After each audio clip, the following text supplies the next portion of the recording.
All right, hello everyone, and peace of the Lord to all of you. Please let me know if my voice is coming good and clear. I'm using today a different mic.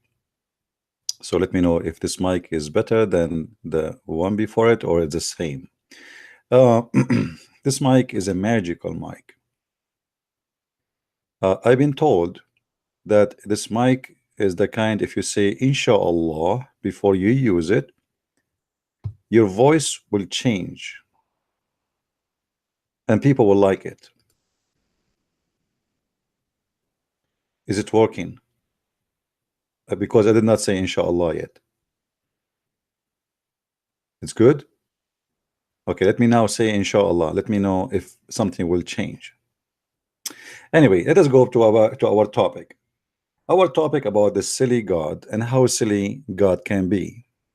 I mean, everybody in this earth, maybe there's people who they are atheist, which they have God anyway. I mean, they believe that they are each one of them. He believe he is the center of the earth, which means he make himself God. He exists by himself. He do not need anyone. There's tons of religions, tons of beliefs, and everybody have his own belief. But Islam always is a special religion. When you watch a movie, and if you go like to search for movies, there is sections like there's a section called fiction movies. And why they call it fictions? Which mean obviously is not a true. It is fiction. All of us we saw before a movie. It's called The Lord of the Ring. The Lord of the Ring is nothing much different from the Lord of Solomon or the Ring of Solomon. And for sure, there is no way that the author of the Lord of the Ring, he is the one who Muhammad copied the story from. Muhammad, he copied the story from somebody else. If we ask ourselves, if Muslims believe in God and their God is all powerful as they claim, how the power of God is moved inside a ring? If you wear the ring, you became a king. If you take the ring, you lost your kingdom. If you wear the ring, you control magic, you control genie, you control shaitan, you control the kingdom, you control the sky, you control the rain, you control the ocean if you wear the ring. Now, if I'm a Muslim and somebody came to me with such a story that I have a religion and my religion taught me that God gave Sulaiman a ring and after he wear it, he can control the whole earth. What do you think Muslims of such a thing? We have a kid in the text. He keeps saying to me, saying in the text here that I blocked him. First, Omar, just to show you that you are a kid, even if I block you, you can make a new name in 2 seconds in Skype and come back and call me. So stop making and playing games. You are just a kid. You do not know what are you talking about. Secondly, we are the one who believe in one God, and you are the one who believe in many gods. We can prove it very easy. The Muslims, by the way, they claim, lying, that they believe in something called the oneness of God. I don't want to change the topic, but let me get this Abdul busted. If we go in the Quran, as long you mention the Trinity and you mention oneness of God, etc., let me show you how silly the cult of Islam is. They have big mouth, but they have no knowledge. As usual. As what? Hmm?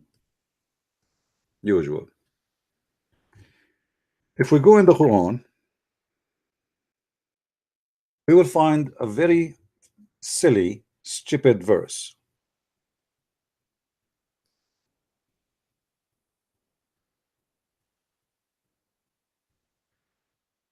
Let us go.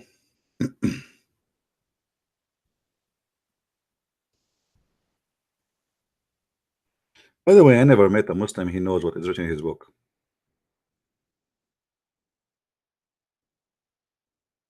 I'm serious. All of them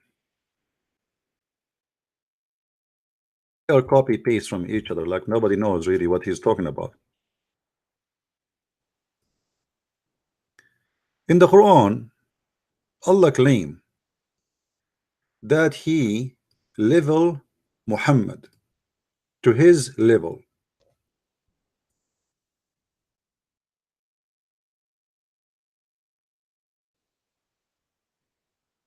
وَرَفَعْنَا لَكَ ذِكْرَكَ. Allah exalted Muhammad. How that can be? What that verse mean? We will go back to the story of the king of Solomon just to get this Abdul busted. If you dare, if you have the courage, call me. My Skype is open. If you go to the interpretation, you will see that this verse is speaking about that Allah said to Muhammad, I put your name with my name. So each time they mention your name, they mention my name, and each time they mention my name, they mention your name. Have you ever heard of a cult like this? They say to us that Muhammad is a servant of Allah. Allah says, Muhammad, your name and my name is one. Now, let us see if this is true or not. Who is a brave Muslim? He have the courage and the knowledge to call me and get me busted and say, Christian Prince, you are a liar. It doesn't say that. It doesn't mean that. What happened to you, Abdul? Omar, are you there?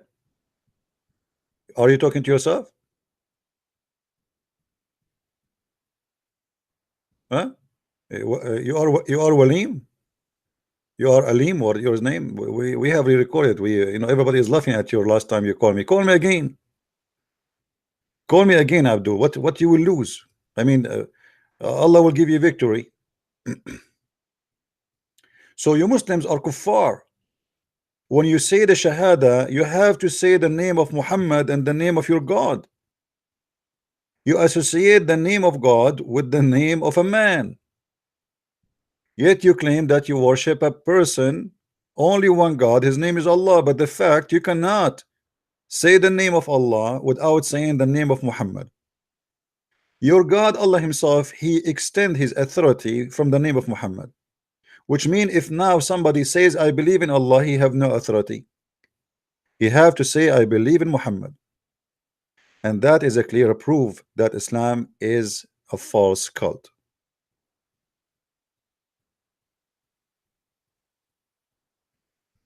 Otherwise, you tell me why you have to associate the name of a man with the name of a God. The Quran in front of you, Muhammad, he fabricated this verse. And by the way, this chapter here, all of it is a clear evidence that Muhammad is a scam. Why? He says, Alam nashrah laka sadraka. Didn't we, like this is that Muslim translation, caused your bosom to delight? Doesn't say that, by the way. It says we expanded your breast. Didn't we expand your breast? Okay, nice to meet you. What happened? You remember the story where Muhammad, he claimed that 3 angels or 2 angels came to him and they cut his chest and they took all the dirt and the garbage from inside, and then they installed a dish of wisdom. And this is what is called silly God, silly stupid religion, silly cult. And we will show you, we showed you that a few days ago, we show it again. And then we removed all the burden from inside. So Allah, he made a plastic surgery for Muhammad, cutting the chest of Muhammad, moving the burden. And then we took all the sin which was breaking your back by a plastic surgery, physical surgery. And then we raised you high, to my level. If we go right now and see the interpretation, chapter 94, verse number 4. Read and laugh with me. Actually, I wish you speak Arabic so you can laugh at even the sentence, how silly, how like it's like written by somebody he did like he don't speak good English. I mean, this is God. Like for me, English is my second language. But God, he don't know how to speak good Arabic. وَرَفَعْنَا لَكَ ذِكْرَكَ. For you are mentioned where I Allah mentioned. Do you see it, guys? Isn't this what I said to you? This is the meaning. You are mentioned where I am mentioned. Now you tell me how you believe in one God and you cannot mention the name of Allah without mentioning the name of a man.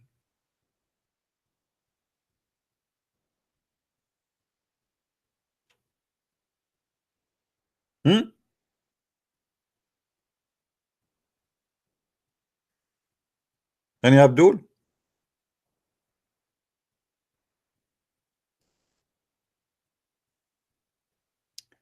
Actually, this chapter exposed a lot of stupidity and silly things in the cult of Islam. When the Muslim they say to us that Allah, if you want something to be, he say be is going to be. But as we see, Allah did not say be, and he was not able to do be. He sent angels to do plastic surgery to Muhammad. If we go in the hadith, we will find the following. Try not to laugh with me.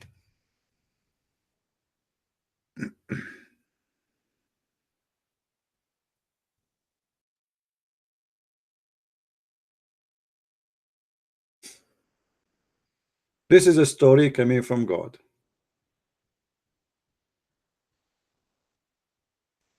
When I say silly God, I mean it. I mean the story here is a stupid, silly story. Even it's not good for bedtime for kids. They will not believe it for a second. Muhammad, he said, and he claimed, I read with me carefully. This is not my statement. This is Sahih Bukhari. This is a very accurate story coming from the mouth of Muhammad, reported by the Abduls around the earth, claiming that two angels they came and they carried him until they got close to the water of Zamzam. And one of them, his name is Jibril. He took a charge. Jibril cut open the part of his body from here to here, which means from his throat all the way to his testicles. The translation here is false. And then it says, after they cut his chest, they took off all the material. I mean, have you ever heard of a stupid, silly story like this? I am truly convinced that Muhammad is a prophet. Allah, as we see in the chapter 94, verse number 1, 2, 3, 4, decide to solve a problem for Muhammad. What is the problem? Muhammad, he have a problem in his chest. What is the problem in his chest? Excuse my language, it's full of poo-poo. Sorry, it's full of sin. So Allah, in order to clean the chest of his prophet from the sin, he sent two angels and they cut from here to here.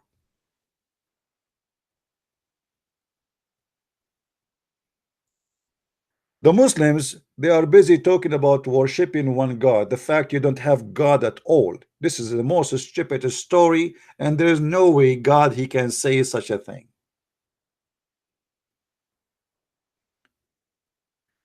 Jesus, he said to the man, your sin is forgiven. He did not need to cut his chest. I mean, this is silly. And since when the sin is in your chest? And since when we can wash sin by water?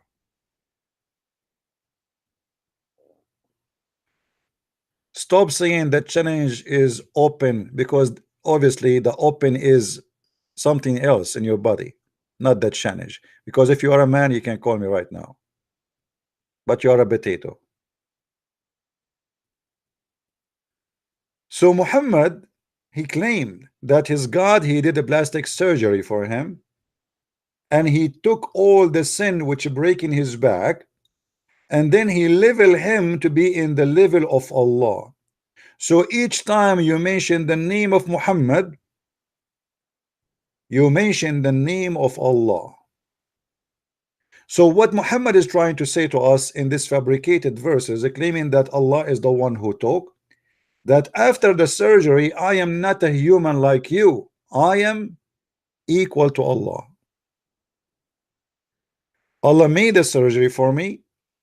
He took all the garbage from inside me, and after that Allah told me, and I raised you high. Each time they mention your name, they mention my name. And as you see, this is not my interpretation. This is what Muslims understand. Do you see it?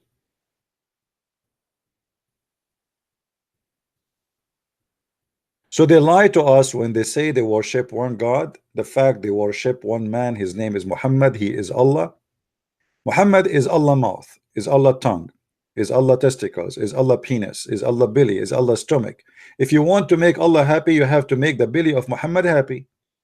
If you want to make Allah happy, you have to make the penis of Muhammad happy. If you want to make Allah happy, you have to make the pocket of Muhammad happy. The qualification of making Allah happy is goes through the penis and the testicles and the stomach and the pocket of Muhammad. And I challenge you to prove me wrong.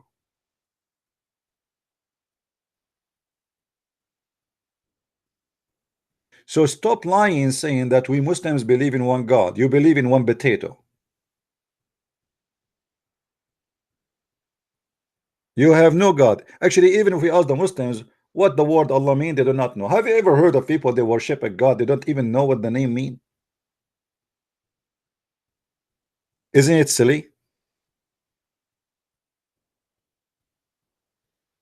If we call Zakir Naik now and we ask him, Dr. Zakir Naik, hey brother, what the name of Allah mean? According to historian, the name of Allah is unknown sources, and most likely it is a unique name. But this is not a question.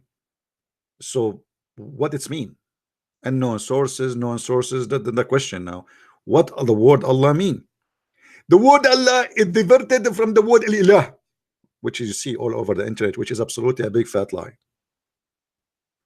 The word Allah have nothing to do with the word Al-Ilah.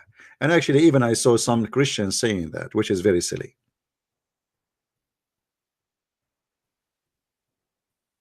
They have no idea what the name of their God mean, where it's coming from, and who is he. All right. I hope Christian Prince he did his job in the Trinity. You see, when you see a Muslim talking about the Trinity, you think this guy, his religion have nothing to worry about except the Trinity. You see, let me show you how stupid you are. As long you are debating me about the Trinity, it's mean you are debating me if Jesus is God or not. That alone is enough to prove that Jesus is a qualified to be debated about to be God or not. We are debating about your prophet if he is a child molester or not, and you cannot prove us wrong. We are debating about your prophet that he collect boogers in his pocket, and you cannot prove us wrong. We are speaking about your prophet having sexual relationship with many women, and you cannot prove us wrong. We are debating about your prophet accused to steal an underwear, and you cannot prove us wrong. We are debating about your prophet claim that he went to the 7-Eleven heaven, but there's no witnesses, and you cannot prove us wrong. We are debating about a man, he kissed a black stone in the shape of a vagina, and he put his head inside it and he licked it, and you cannot prove us wrong. But yet you are debating me if Jesus is good enough to be God or not. That debate alone is enough to prove to me that Jesus is God. Because look what we are talking about Jesus, and look what we are talking about Muhammad. Your Muhammad is in the sewage, my Jesus is high to the point, is he God or not? Do you believe it? Who can speak against Jesus? And he himself, he challenged the Jews to do so.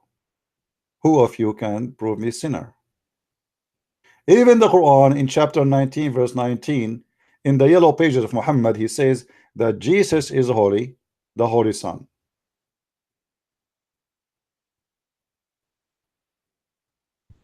Have you ever heard of a prophet being accused to be a thief by his followers?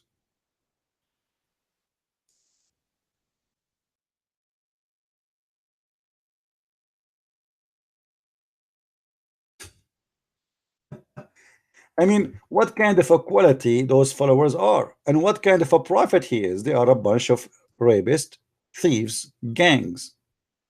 And now they are fighting over the booty. There is an underwear is missing. It's a red underwear. The Muslim, they say, Christian Prince, you are lying. It's not a red underwear. It's a clothes. Okay. This story alone is enough to prove again that Muhammad is a big scam. How? If we go and read the interpretation, chapter 3, verse number 161. And again, we are using the Islamic interpretation, which is very funny, proving Islam to be the most stupid cult ever exist in this earth.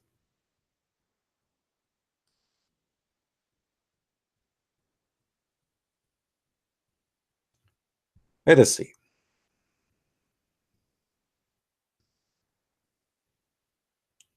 Brothers and sisters, let me introduce to you a big problem, brother. In the day of etc., in the year of etc., in the month of etc., in the hour of etc., Allah receive a phone call saying to him that the Abdul accusing their prophet that he stole a piece of a clothes. Read carefully with me. When some red velvet cloth went missing in the day of Badr, and some people began to say, perhaps the prophet took it. The word yaghul in Arabic mean steal, not took it, steal. Guess what happened? Hello?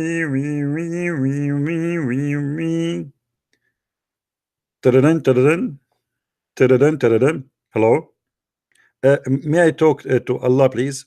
This is Jibril. Who's this? I am the genie who protect the Prophet Muhammad. What do you want? I want to report a very dangerous incident. Explain. And give me first your name and your genie ID. My genie ID is 000207 Okay, I know who you are now. All right, what is the story? Some Muslims, they accuse the prophet that he stole a bikini, and it is a red bikini. And now the prophet, he look horrible in front of the believers. Are you saying to me that the believers accuse the great believer Muhammad that he stole a bikini? Absolutely. And then Jibril, he went to Allah. He knocked at his door. Who is this? Allah, can I talk to you? Jibril, you always bother me, and you come in the wrong time. Don't you see I'm busy watching Mr. Bean? Sorry, Allah, I have a very urgent news. Okay. Stop the TV, please. We will watch Mr. Beans later. Allah, please do something. The believers accused the prophet that he stole a bikini. He was in Miami Beach and he took it. Are you serious? Absolutely, Allah. That's very dangerous. Absolutely, Allah. You know. Absolutely, Allah. The most silly thing about you. Absolutely, Allah. That you are so stupid. You keep repeating the same word. Absolutely, Allah. Forgive me, you guys. I made the angels to program to repeat the same words. I want you to take this verse. I just wrote it and deliver it to Muhammad. Now Jibril, he took the verse and he went all the way to Muhammad. He knocked at the door of Muhammad. Muhammad, he opened the door, he gave him a verse. And what the verse saying? It is not for a prophet to steal. What? I mean, the guys are accusing him that he stole a piece of clothing, and you say to him, tell them that Allah told you a prophet will not steal. This is the solution. Have you ever heard of a silly, stupid God like this? What about you tell us who took it? You send us a message from the 7 galaxies behind the 7 bathrooms to tell us It is not Muhammad who took it. Well, thank you. I mean, this God is amazing. Please don't hire him to work for the police or FBI.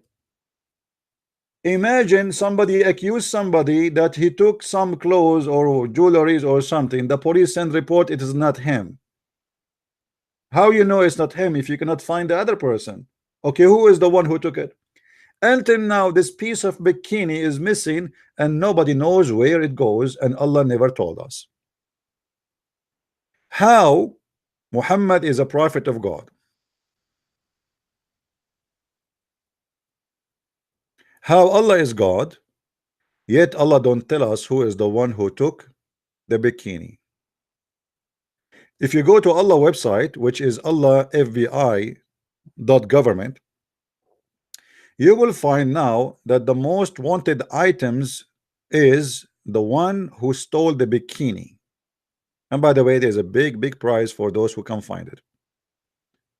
If you know any information about the missing bikini, please call 1-900-Allah. Do we have any Muslim have a conclusion based on this? Based on this, Allah cannot be God, because if Allah is God, should tell who is the one who took the bikini. Obviously, the one who took the bikini is Muhammad. Muhammad, he made a verse saying it's not me. Allah told you it's not me, but he cannot tell us who is the one who took it. Isn't it obvious that he is a thief?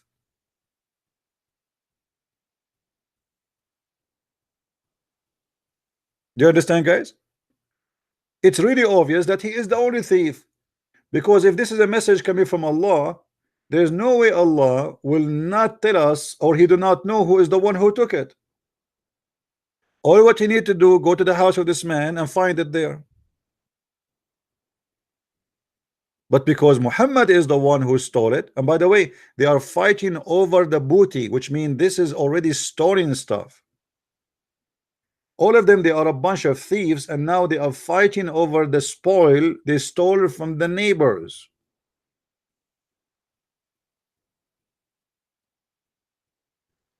And this is what I call silly God, silly prophet, silly Quran. Now we go back to our silly story with Suleiman. And as you know, I like rings. I don't wear one, but I like them.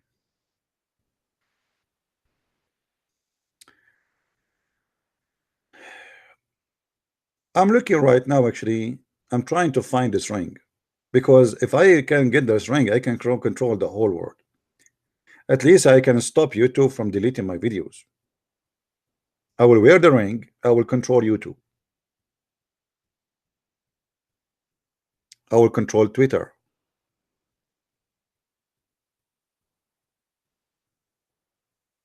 What do you think? I will control the genie of a Twitter.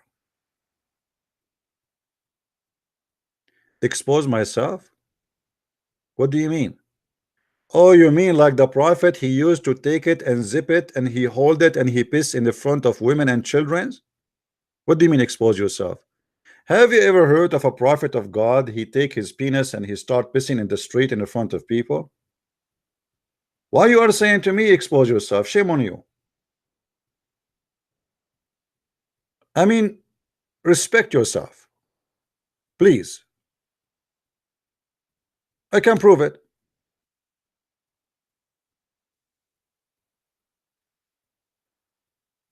You see, when you see Muslims, they piss in the street, they are taking that a habit from the Prophet. The Muslim are Sunni, they follow the Sunnah. The Sunnah mean what Muhammad he did.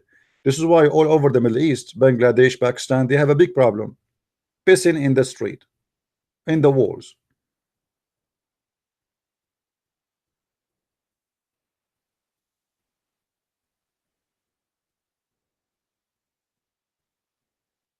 If we go and see this story about Suleiman,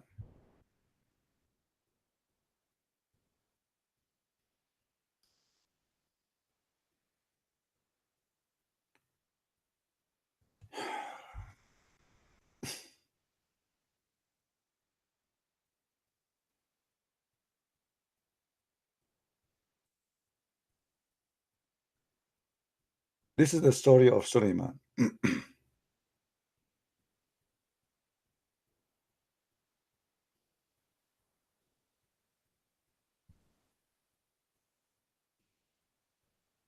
Tons of stories.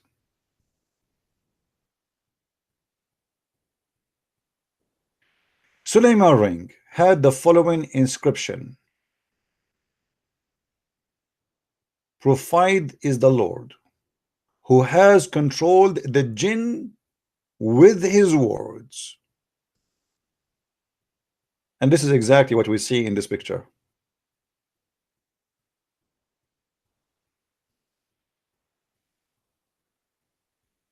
Do you see it?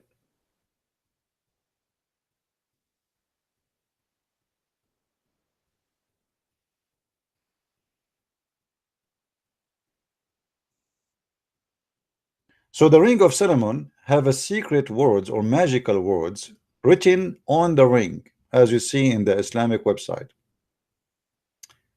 In another reliable tradition is narrated from okay,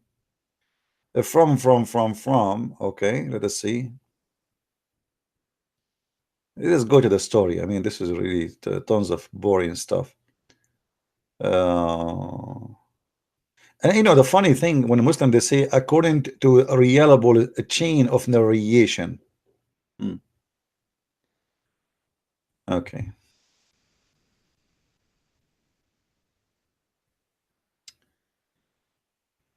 Here we find the story of Suleiman.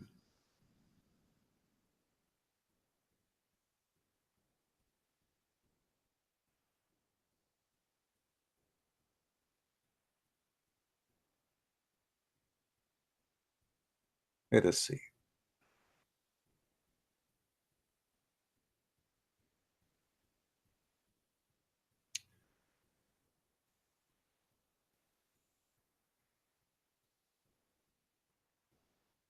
When Allah revealed to Dawood to appoint his caliph, see, Suleiman was a caliph.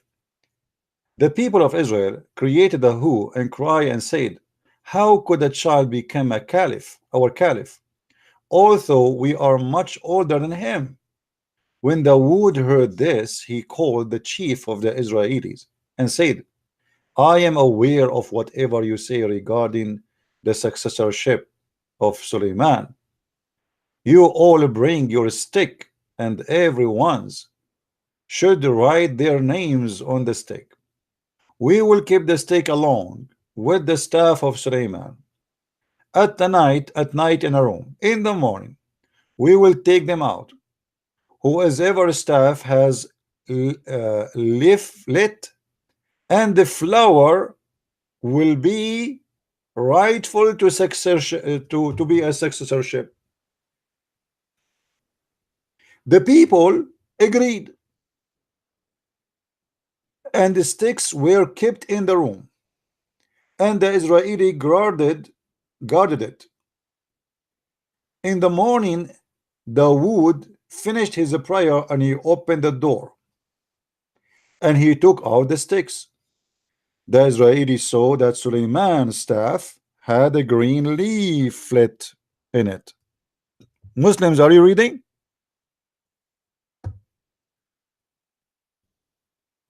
Brothers and sisters, Muslims, are you reading with me? And so they were content with the successorship. Then Dawood examined Suleiman before the Israeli. Like, here we go. It's not only this. Like, here we go. We put a stick and then we have leaf coming up. It's not enough. We have to examine him. He said to him, son, what is that very cold and sweet? Suleiman said, Allah who forgives sin for this servant and people overlooking each other mistakes and crimes. What? He's asking him what is cold and what is sweet. He says to him, Allah who forgive the sin. Again Dawood asked his son, what most sweet? He replied, love, friend, and this is a mercy from Allah between them. After listening, Dawood smiled and became happy and said to the people of Israel, after me, he is going to be the caliphate among you. After this, Suleiman used to keep the matter secret and marry the women in a few years. He was hiding with his friends. Suleiman is hiding now. This is Sahih. Sahih. Oh, this is sorry. This is a Shia story here saying his wife said to him a day, my parents be sacrificed on you by your good behavior and habit. You and not make me uncomfortable, except that your expense are upon my father. Go to the market and get sustenance, and I hope that Allah will make you hopeless. What does that mean? Suleiman said, by Allah, I haven't worked in this world, nor I know anything. Then he went to the market and he searched for work in the whole day, but he could not get anything. Every day he come back and he said, I could not get anything. The wife said, doesn't matter, tomorrow you will get it. Next day again he was repeating again. The wife cancelled. And the third day he reached a river bank and he saw a person fishing. He said to him, shall I help you to return of 2 fishes? The man agreed. So Suleiman helped him in catching the fish. The fisherman gave him 2 fishes as his wages. Suleiman thanks Allah. When he cut open the fish, he found the ring in its stomach. We just won the lotto. By the way, I am buying fish from now on, and I will I will not buy a fish which is cleaned already. I will never do that. Do you see why in the market these days they give you a fish have nothing inside? Because they are looking for the ring.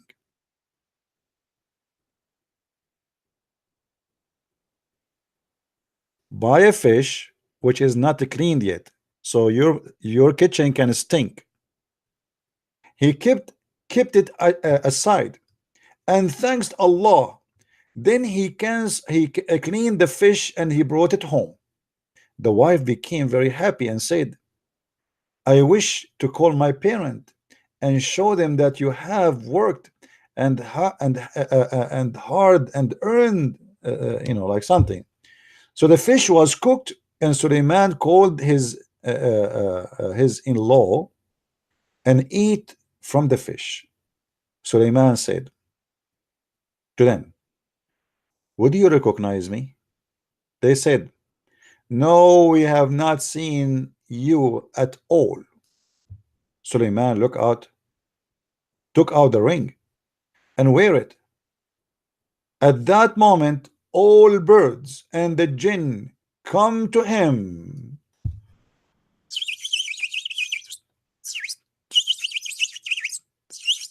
See, Suleiman, he was sitting with them.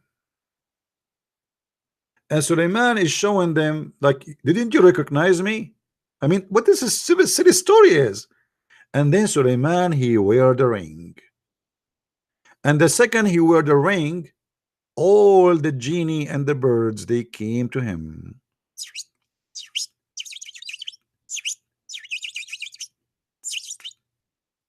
Alhamdulillah. Brothers and sisters, the power of Allah in that ring. Not only all the birds, all the genie. How many birds in this earth?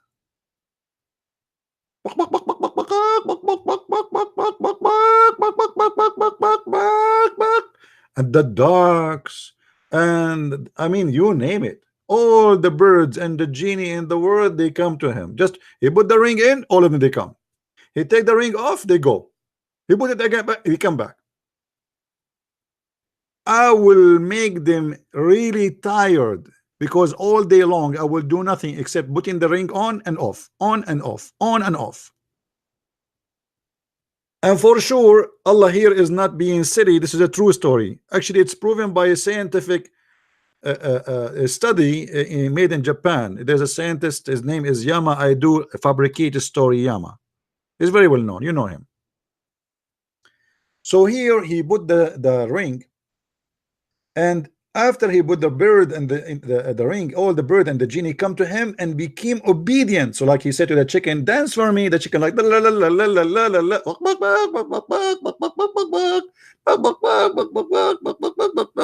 okay, no, not like this. In the other side, I want you to go from left to right.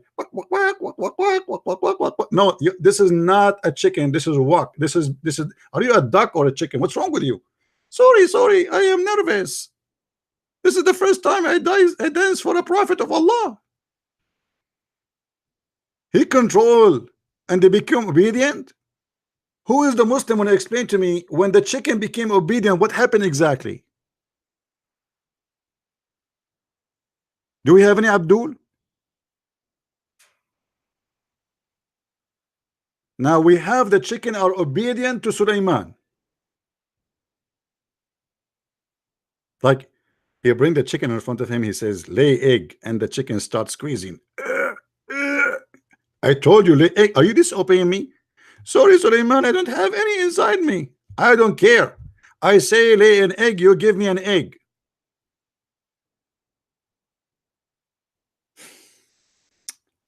And then obedient to him, acknowledging his kingship. What in the heck? The chicken, the dogs, they are acknowledging that you are the king. You are the king. What? True story. He brought his wife along with her parents to the city of Istikhara. What is that? And his people, his Shias, which mean the people who believe in him, gathered around him and become very happy. Their difficulties of his absence vanished. He ruled for a long period. This is a nice movie. When the day of death approached, he appointed Asif bin Barakaya by the order of Allah as his successor. He was a guy, his name is Asif. Are you a guy from Pakistan? Your name is Asif? Here we go. Asif became caliphate.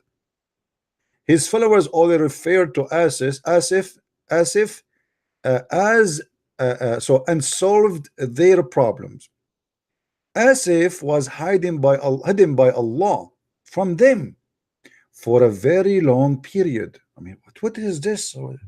Allah, this is a true story, brother. This is a true story. By the way, this is one of many versions of the story of Sulaiman. Just one. There's tons of them.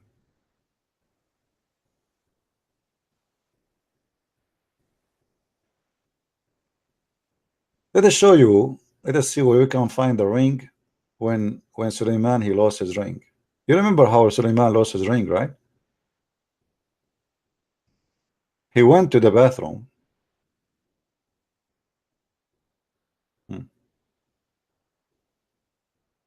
It was narrated from Imam as-Sadiq that the kingship of Sulaiman was hiding in the ring by Allah. Whenever he used to wear it, the jinn and the human and the bird and the animal obey him. Then he used to sit on the throne, and Allah would send wind, which would take him for a ride.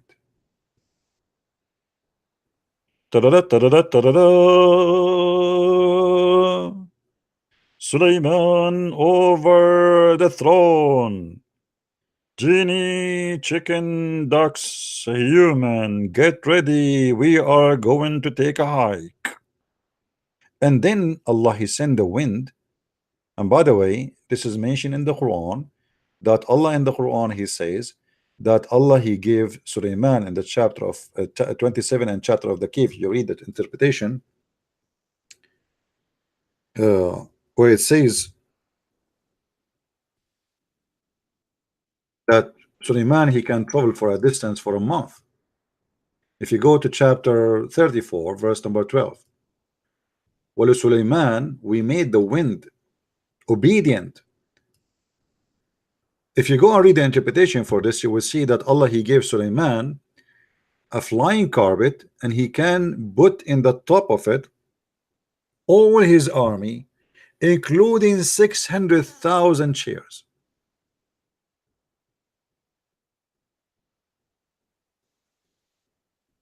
You see, I can keep going and reading, especially this story here, like when Sulaiman, he go in the bathroom, he gave his ring to the bathroom, sorry, to his wife, and then a shaitan, he come during the time he was in the bathroom in the look of Sulaiman, and shaitan took the ring, he wore the ring, and Sulaiman, he lost his kingdom. And then shaitan, he start having sex with his wives. And how the wives, they notice that this is cannot be Sulaiman, because he looked like Sulaiman, and now he have the ring of Sulaiman, and Sulaiman, the real Sulaiman, became homeless. How the wives, they notice that this is not Sulaiman? Anyone remember how the wives notice that this is not Sulaiman? Read carefully.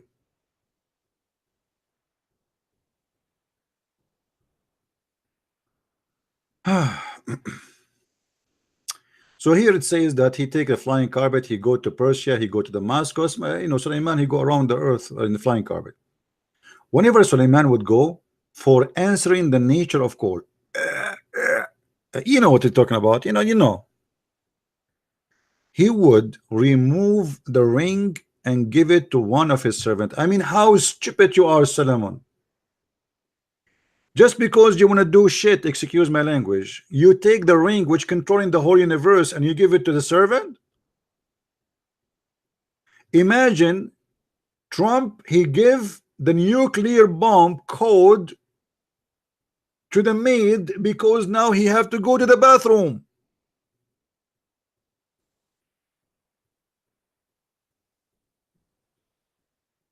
Brother, it is haram. It's haram. You cannot take the ring of Allah with you to the bathroom. You cannot take the ring of Allah to the bathroom. It's haram. So Sulaiman, he have to take off the ring before he entered the bathroom. You know, I have a solution. Why Sulaiman, he don't like make a bathroom where there's a wall and he can put his hand like out? I mean, it's still out, but still he have the ring in his hand. And look what happened. So each time Sulaiman, he want to go to the bathroom, he gave the ring to one of his servants. By the way, in different story, it says he gave it to his wife.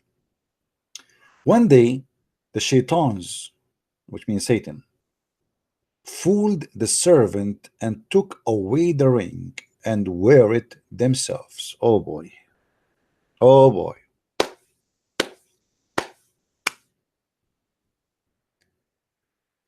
Oh boy. Omar Potato, stop lying. If you are calling, people will see your call. They will hear it. Stop lying, Potato.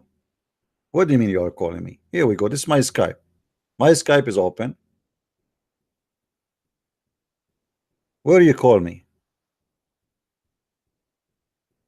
If you call me, people will hear it. We'll see it. My Skype is open.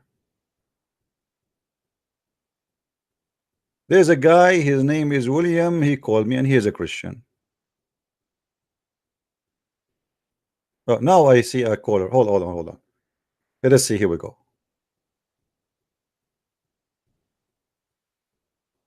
Ta-da-da, ta-da-da, ta-da-da. Hey Omar, how are you? Are you there?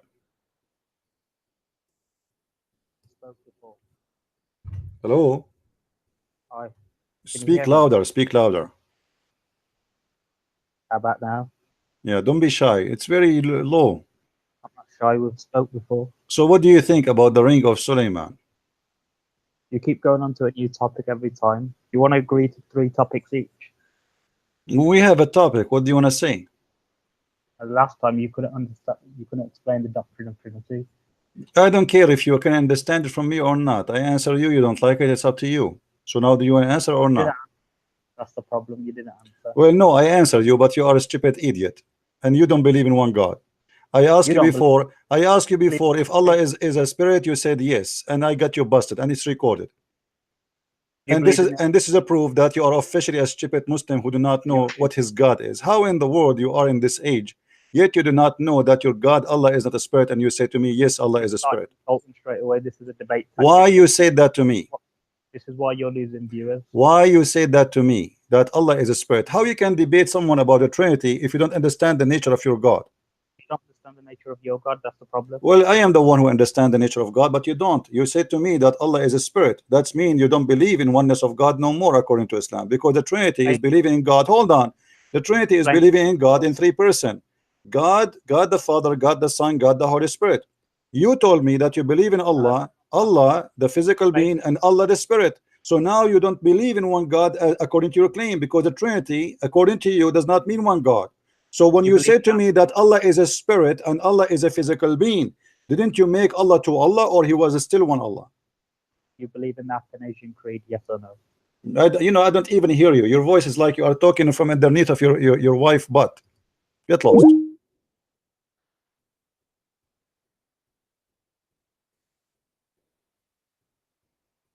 Stupid coward. Imagine Muslims in the age of 50, yet they think Allah is a spirit, and they come to Christian Prince, and Christian Prince, he spank them and he teach them who is Allah. This donkey, he called me and he agreed that Allah is a spirit, which is absolutely not Islamic, which means he was worshiping wrong God all his life. You remember actually how many of them they do the same thing? Do you remember even the guy, the Moroccan guy? 2-3 Moroccan guy, they call me. They go every Friday to the mosque. They are in the age of 50, 60, and yet none of them knows that Allah is not a spirit. They are worshiping their God all their life, but yet they do not know the nature of their God, and they want to debate us about the Trinity.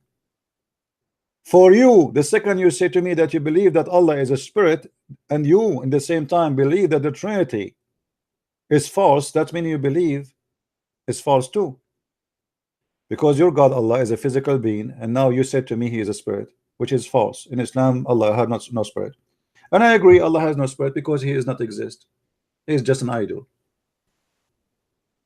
A person, anything have no spirit is a dead person.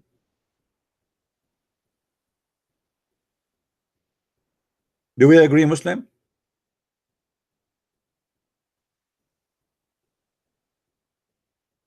Actually, even the nature of a human being prove that the Trinity is correct.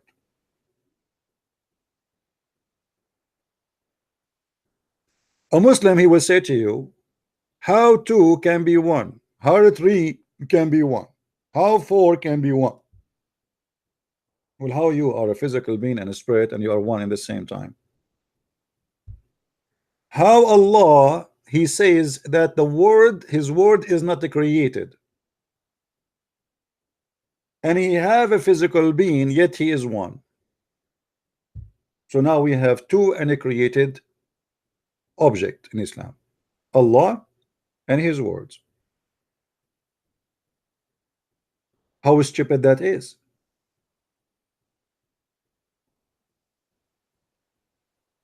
They want to debate about the Trinity because they are trying to take us away from these hilarious stories.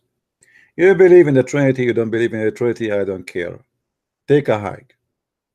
At the end of the day, it's not about if the Trinity is true or not. At the end of the day, is about if God is true or not.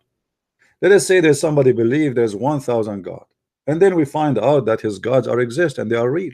He's a winner. Correct, guys? It's not about the Trinity, it's not about one, it's about who is right and who is wrong and what is true. There is a church, it's called the Church of Satan in San Francisco. They worship Satan as God, the only God. There's many religions before Islam, after Islam, believe in one God, but doesn't make them have any God for us. They are false. So you saying to me you believe in a God, but look what we have in front of us. Your God is nothing but a copy of a fairy tale stories of the Jews trying to make himself a Jew.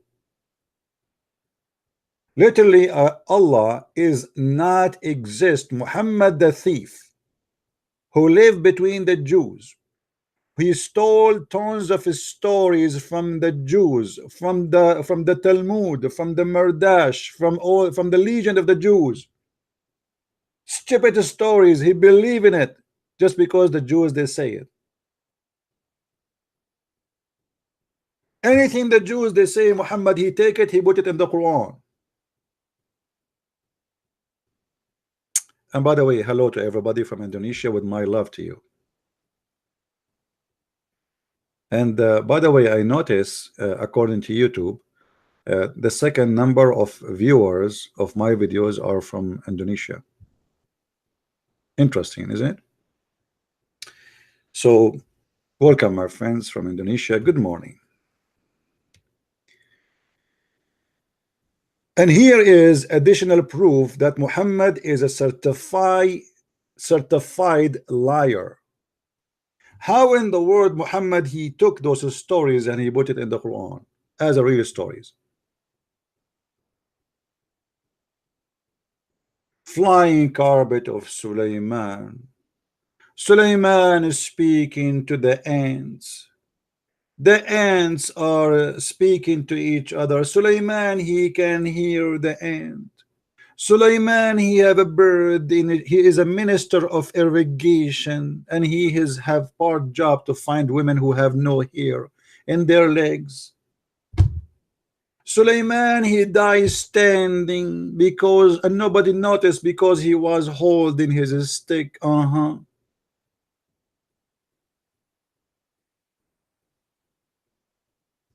You are worried about the Trinity, but you are not worried about the stupidity in your book.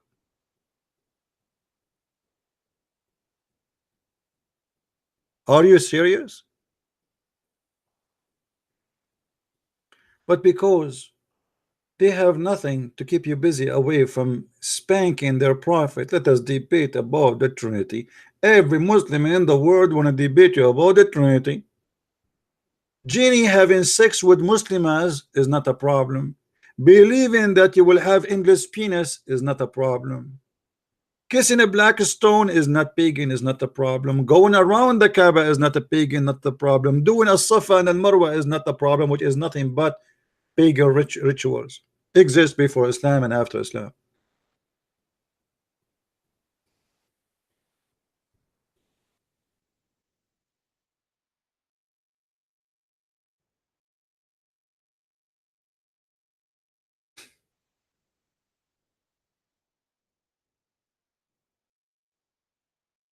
You know, when Sulaiman he died, according to Muhammad, hold on, let's show the Muslims some interpretation, because they might say to us, I mean, come on, you are lying, you are a liar, this is cannot be true, this is not in the Quran, okay, you are a liar. Okay, well, brother, why am I a liar? How I became a liar? Let's see.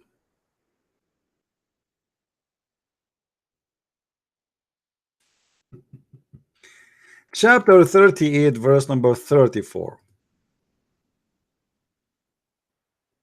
To the Muslims who they are worried about the Trinity,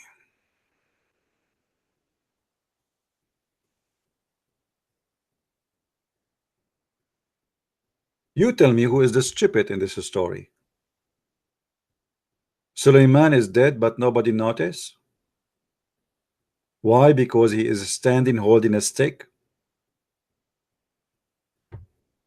If we go to the interpretation and see what this verse is saying,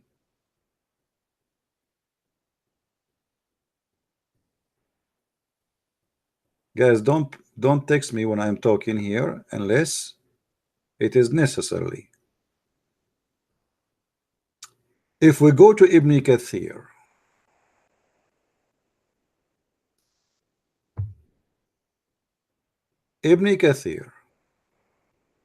and as you see, Ibn Kathir, you cannot tell me Ibn Kathir is working for me.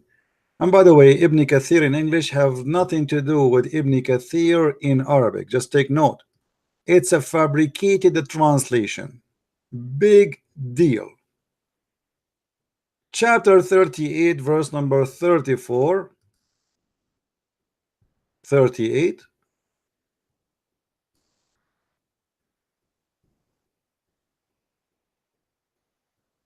Read and laugh.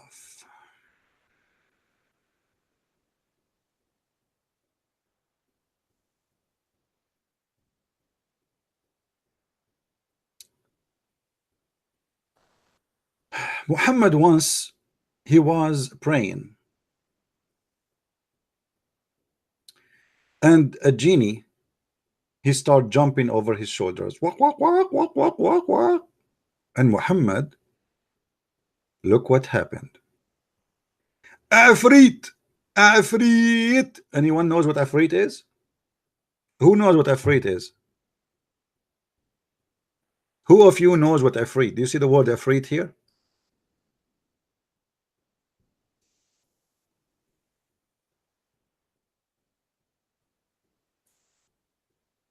Anyone knows? What is Afrit? No. You see, this is what the Christian they mistaken.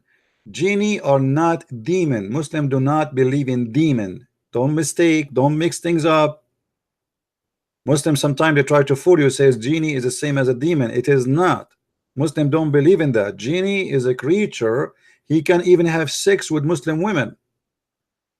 If you have my book Sex and Allah, you will find the stories there about Muslims complaining that genie having sex with their wife. Actually, one of them he found fire in the bushes of his wife, and you know what bushes I'm talking about, because the genie is made from fire. So obviously, when he put his private part there, he will make a fire. And actually, once I was doing camping and we do not have fire. So I asked a genie for a favor. I said, can we use your penis to light the fire, please? And for sure, the genie, he was very, very nice. He's a Muslim genie. He held his penis, he hit the wood with his penis, and the fire sparks start all over because he is made from fire. And we can show you those reference later. Now, Ifrit is a genie, but he is extremely, extremely, extremely fast.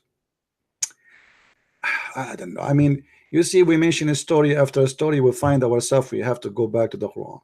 If you go in the Quran, you will find that Allah, he mentioned the word Ifrit too. In the same story about Sulaiman. Chapter 27, verse number 39. It says here, look at the translation here. A stalwart. What stalwart mean? Anyone can tell me what stalwart mean? What stalwart mean? I don't know what this word mean, honestly. Afrit is not a stalwart. It's a very fast genie. It should be a very fast, extremely fast. So look here, because this Afrit, it doesn't say genie, by the way. Afrit of the jinn. Stalwart. What the word mean?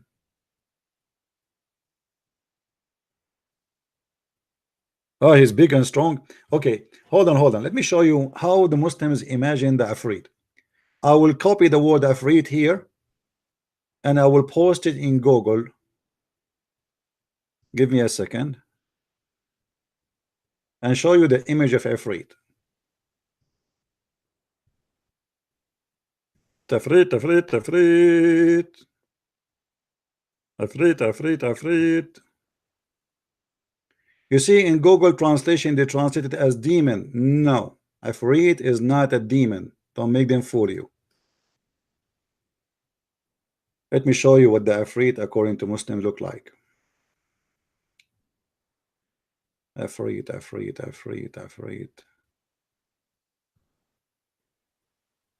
What is that? Once I searched for Afrit, the picture of a Christian prince came in the search. I don't know why. Afrit. Let us do the search in different way. Hold on.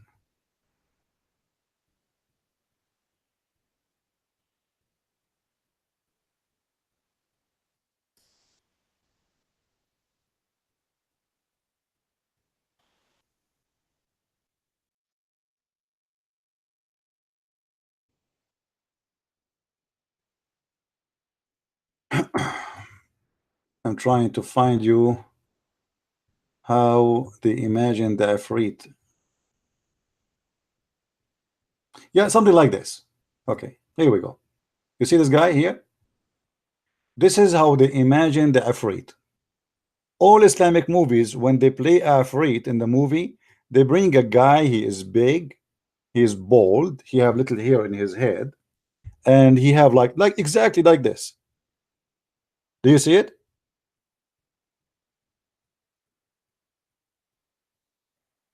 Yet the Muslims are worried about the Trinity. Their book is teaching about Mr. Afrit. Hey, Mr. Afrit, how are you? I'm very good. Hey, Afrit, where you lost your hair? I did not lose it. Afrit, what happened to your eyes? Why you have such an eyes? You look like a gay or something. Ah, you are. Okay, okay. So, Afrit, I mean, you are worried about the Trinity. Anyway, so the Prophet, peace be upon him, brother, he was praying in the mosque, and the Afrit who is very fast. This Afrit, one of the description about him, he is very fast. Like he can go and bring you to the point, even in the Quran, the Afrit, he said to Sulaiman, I can go and bring you her throne. You see it? This is how fast he is. Afraid of the jinn, he said, I will bring you what? Her throne. She have a throne which is so big, so huge. And as you know, Sulaiman is in control of the genie. But genies are different in ability. Some of them, they are very fast. Some of them, they are good in sex. Some of them, they are good in dancing. Some of them is good in making hummus. This guy is very good, as fast, and he is strong. He can carry heavy stuff. He even can carry your kingdom. And by the way, I don't want to mention a secret for you, but this is between me and you and YouTube and Twitter. When I came to America first time, I did not take an airplane. I told my dad to ask his Afrit to carry me all the way to America.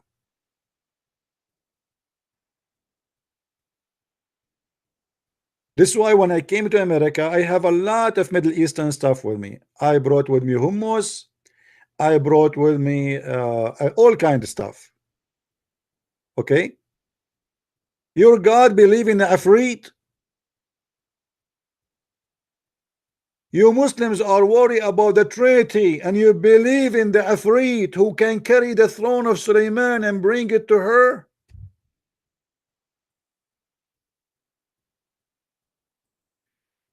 Ifrit to ya Ifrit, Ifrit to ya Ifrit, Ifrit to ya Ifrit, Ifrit to ya Ifrit, Ifrit to Jinn.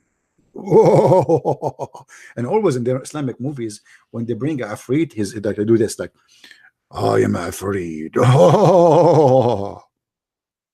You don't even laugh normally. I mean, he's Ifrit. Like, come on, you want him to be Ifrit, and he just laugh like us?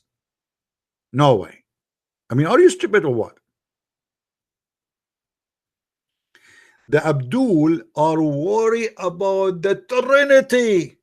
This is okay for them. The Trinity does not make sense. Afrit, who is a genie, who is a shaitan, he can go and carry the throne of. And look at the gang mentality. Afrit who served Sulaiman, he told Sulaiman, I can go and bring you her throne. What does that mean? A bunch of thieves? The woman, she have a throne. How you want to bring it? Thieves. Islamic mentality. It's halal. As long it's owned by someone, he's not a Muslim, we can steal it.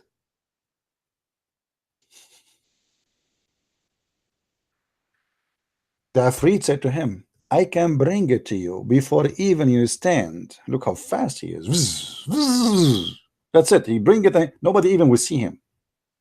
He's faster than the light.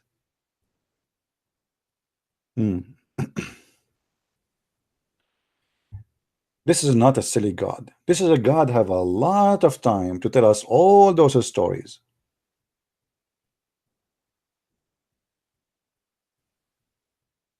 And don't forget here, before we arrive to this part in the story, Suleiman, he have a bird. And as we showed you in the story, Suleiman, when he wear the ring, he can control all the birds. And this bird specifically, his name is Al-Hudhud. Let me show you how Al-Hudhud look like.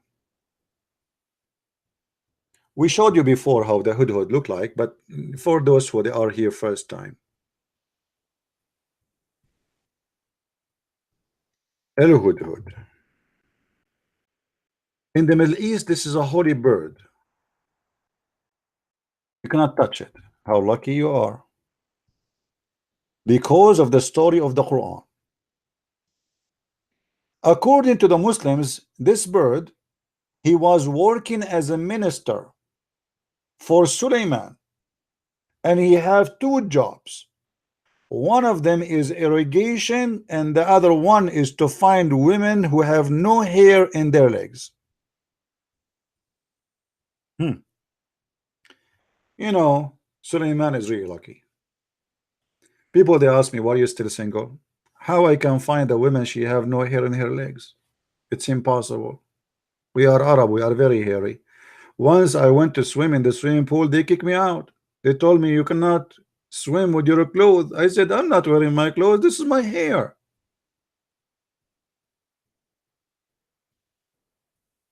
But this is not fair. Allah, he gave Sulaiman the control of this bird who can find a woman who have no hair in her legs, but he did not give me the bird. And until now I'm looking.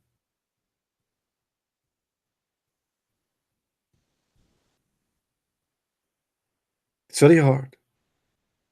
It's very hard, my friend. It's very painful. How in the world you can find a woman, she have no hair in her legs? If I have this bird, he can help me for sure. This guy, he have a special ability. He can see through. In one of the interpretation, a guy, he said to Ibn Abbas, how this guy he can see through, but if we cover the the seeds by dust, he cannot see it. Ibn Abbas, he said to him, aren't you afraid that Allah will strike you for saying that? The Abdul, he could not, he's not convinced with the story. So Ibn Abbas, to silence him, he said to him, aren't you afraid that Allah will strike you?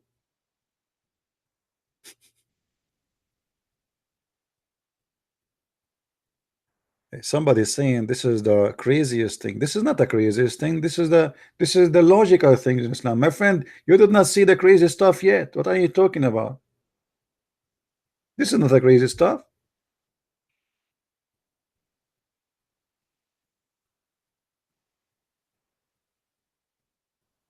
This is a crazy. This is very logical. I'm very convinced actually. Okay, just to prove that Allah is right, just to show you how you Christians kuffar, you are jealous. Okay, if you look at this bird, what do you see? Do you see how his hair is made? Subhanallah. This is his ranks. Do you see the Roman generals? Roman generals, the generals only, they wear those things in their head. Muhammad, he learned from the Jews that Al-Hudhud is a general of the army because of this. Obviously, I mean, look at this. I mean, if he is just a normal bird, there's no way. Why he have those ranks? Hello. I mean, you guys are a bunch of crazy. I mean, use your brain. If he is not a general in the army of birds, what he is, what is this? Why your chicken doesn't have that? Don't you see those generals, they sit next to Trump, they have like a lot of things in their shoulder and their, I mean, look. In the old days, they didn't put it in the shoulder, it's in the head. And actually, even this guy he have in his shoulders too. Look, look, look. See? Here it says, this is here, it says the specialty. You see it there? Very small. Did you ask yourself why his peak is so long? because he is a general. He have to peek around.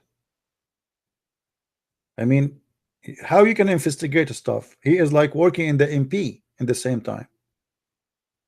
You hide stuff under the sand, he can dig and get it out, and he get you busted. Here we go.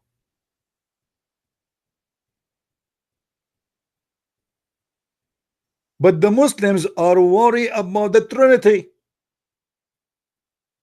If I am you, I will be worried, my friend. Not about those stories in the Quran. Trinity. Trinity, brother, doesn't make sense.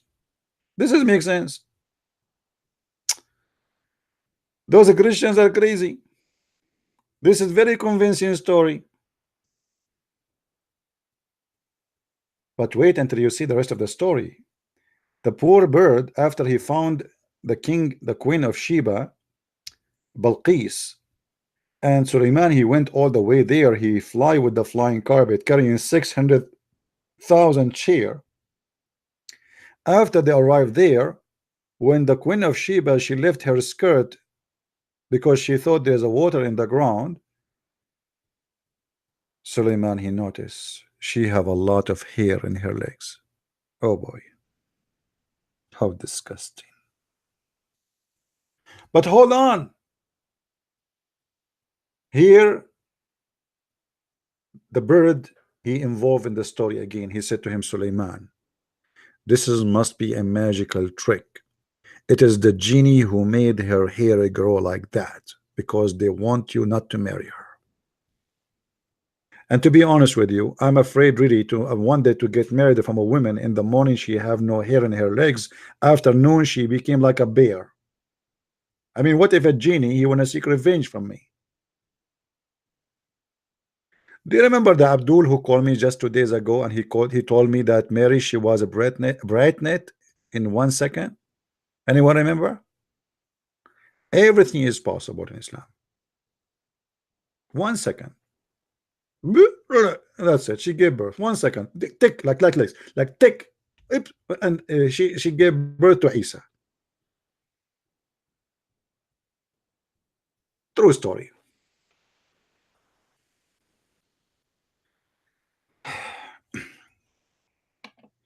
Guys, aren't you bored of me? How many of you is bored? To be honest, just be honest with me. It's okay.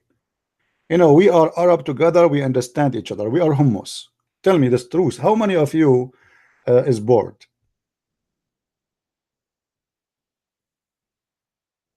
You're not bored.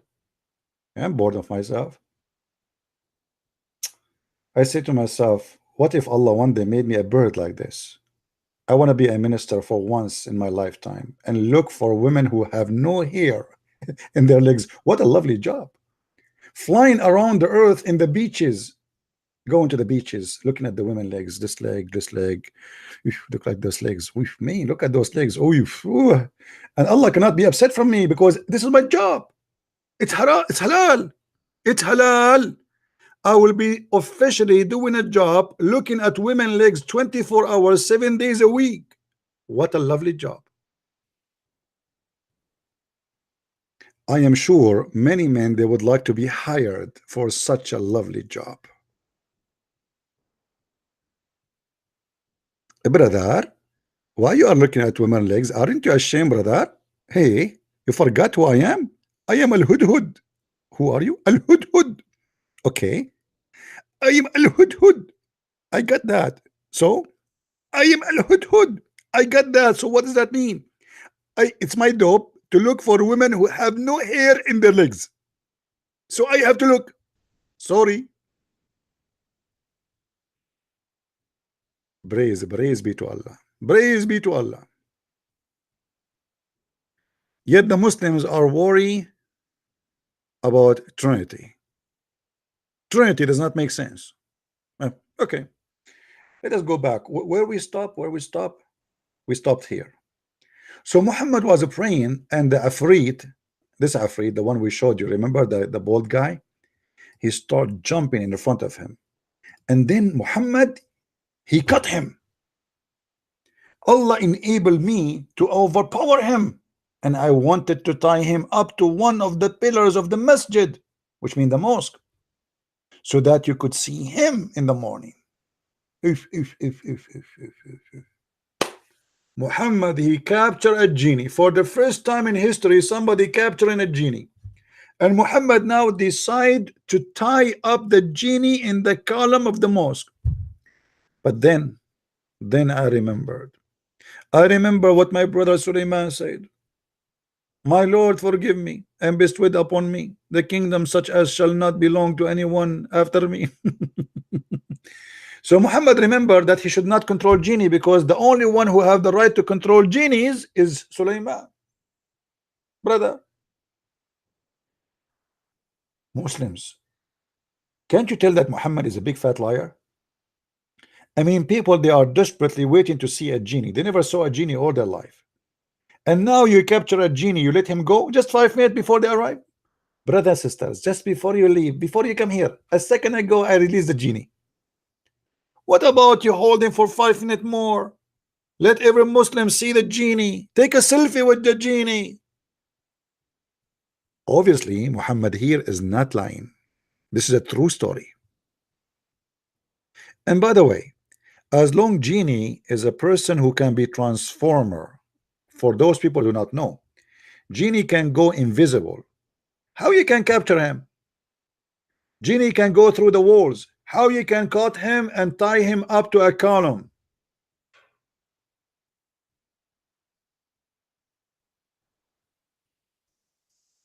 Any Abdul?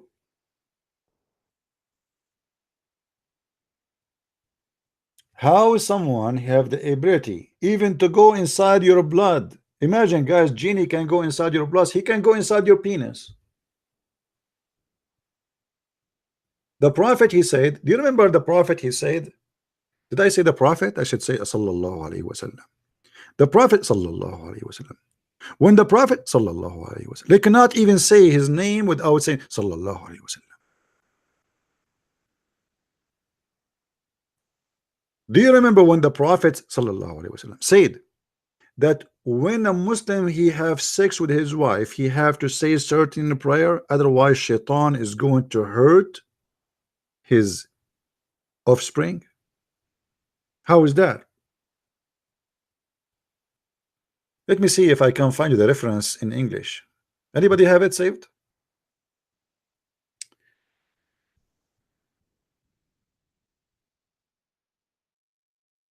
Let's see.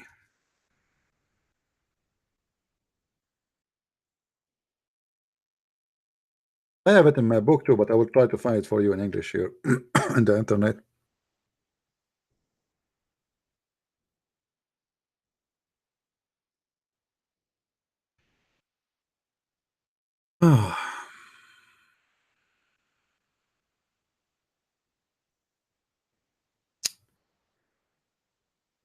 Um,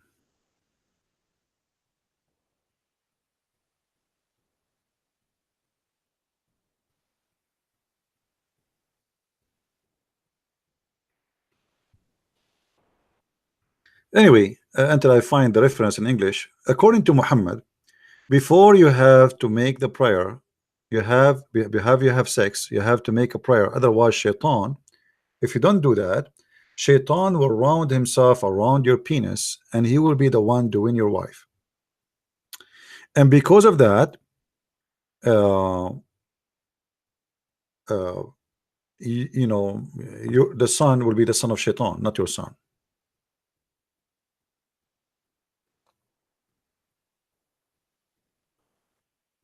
Let us see.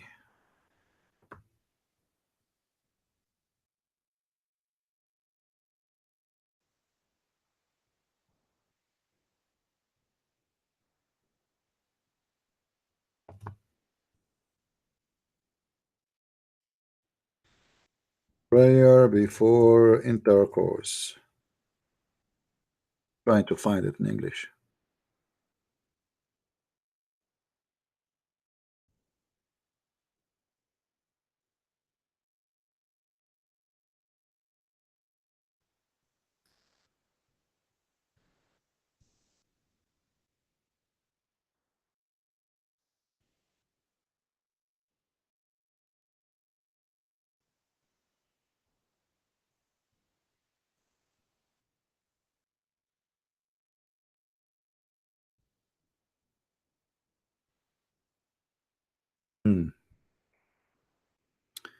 Until now, I did not find it. But in Arabic, I can show it in the screen in a second. This is not an issue.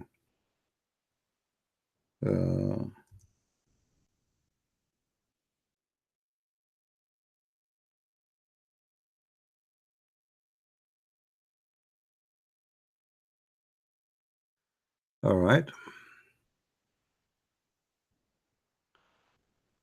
We can show the hadith, but it's not what I'm looking for really.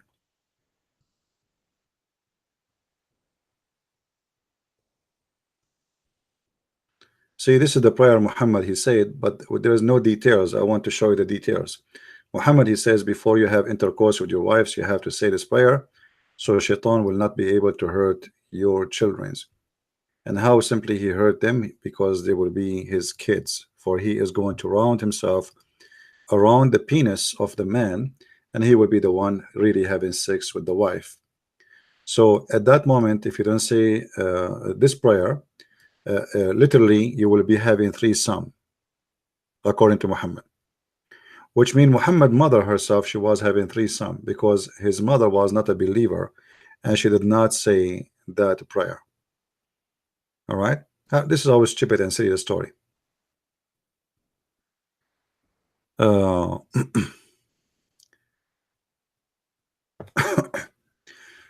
Okay, we go back to the story here.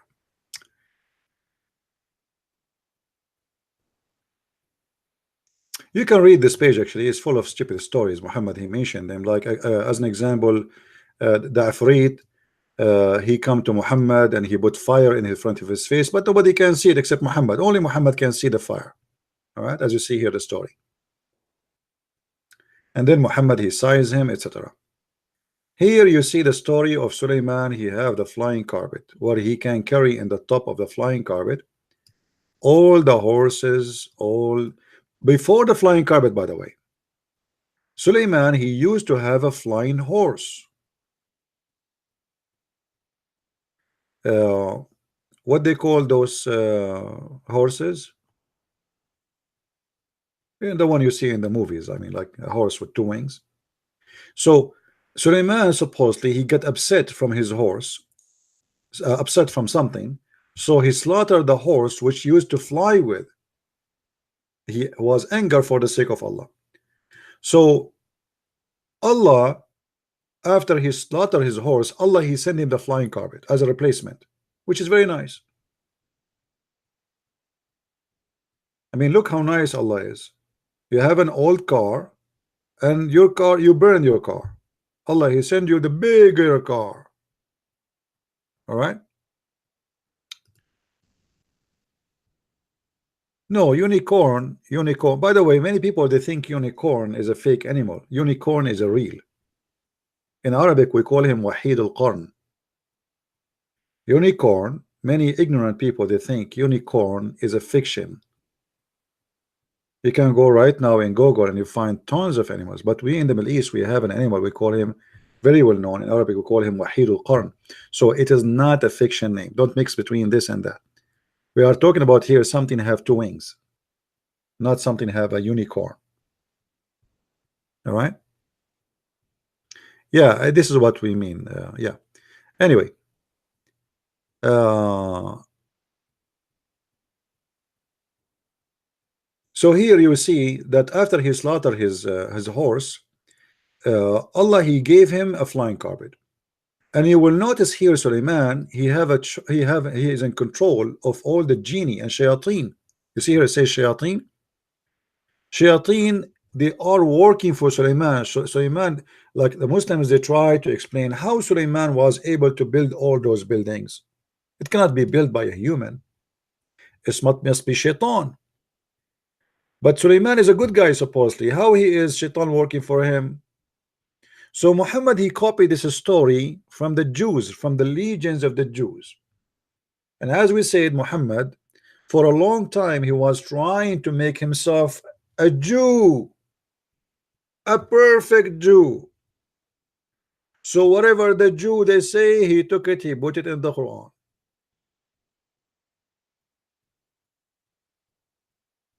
Yeah, my Skype is open, but now it's under the control of the genie.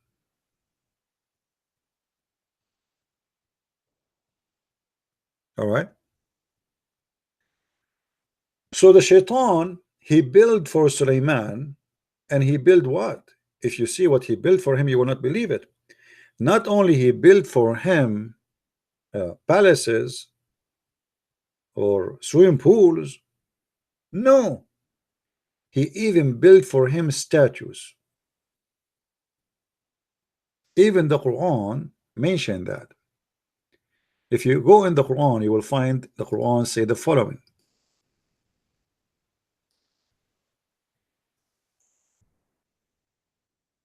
The Muslims, they try to hide this text in the Quran because it's very embarrassing. Very embarrassing. Because the Muslims always they say that Islam is against idols, making idols, correct? But as you see here in the Quran, in chapter 34, verse number 13, it says, يَعْمَلُونَ لَهُ مَا يَشَاءُ مِنْ مَحَارِيبٍ وَتَمَاثِيلٍ.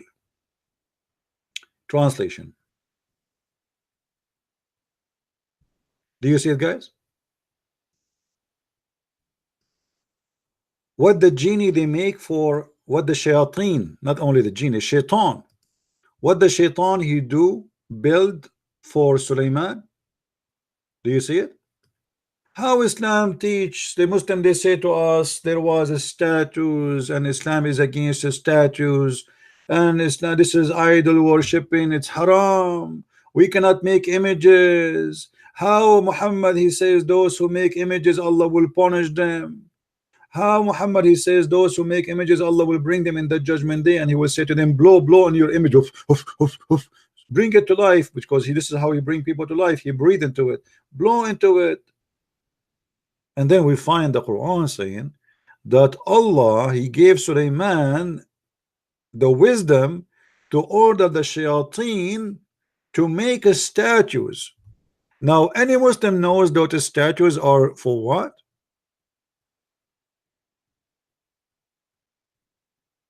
You like my new mic? Is that, guys, is this mic is better than the one before? Is this mic is better than the one before? Is it?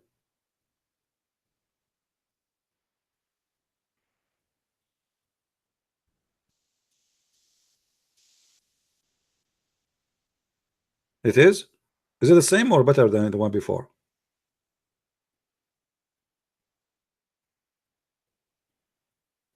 Okay. By the way, it's the same one.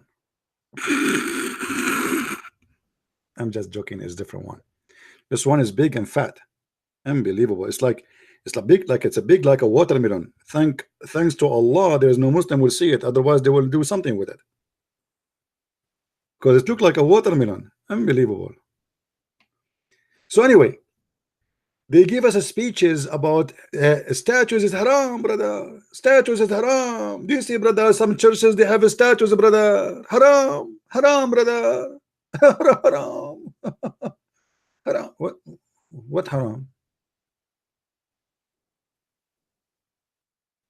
What haram? Okay, somebody is asking me a question. Hold on.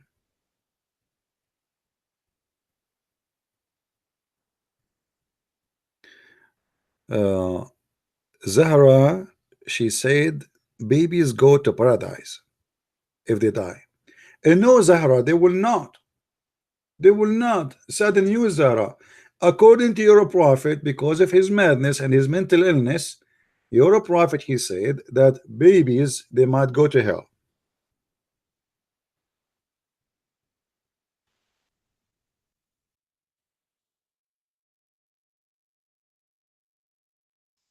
And those are the reference in front of you, and they are sahih. All right, look how many of them, all of them, they are saying the same, that babies they might go to hell. Now this is absolutely stupid to say, and I agree with Zahra that, you see, Zahra, you are a Muslim, but you do not know that you are not believing in Islam. You think you are a Muslim, but you are not. You believe in the right thing, that children, babies should go to heaven. But this is not what Islam teach. Aisha, she was like you. She believed in the right thing, but Muhammad, he corrupt her.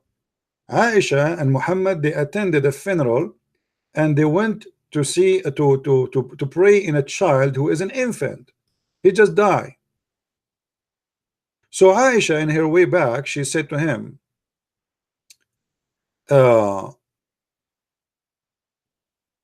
this is a child, he will go to heaven,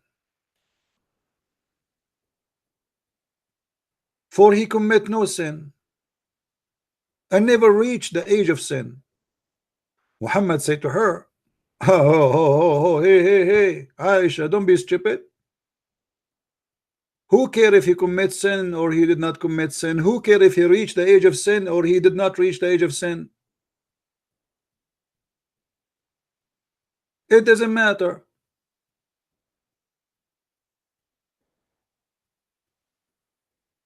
Still, Allah, he created people who will go to hell when they are in the backbone of their father. So it doesn't matter he commits sin or not. The poor Muslims until now, they don't understand how silly the idea of Islam. They think you go to heaven if you don't commit sin. No. According to Islam, you go to hell or to heaven not because you committed sin, but because what Allah he decreed for you. Do you see it? Now don't tell me I'm making things up. This is, we are showing you from Sahih books.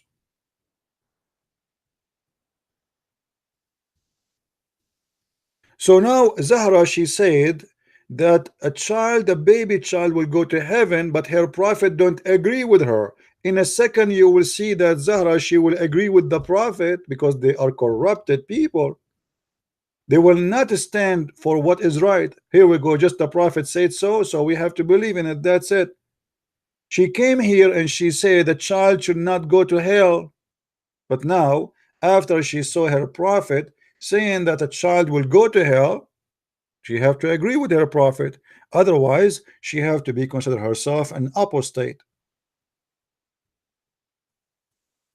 Are you there, Zahra?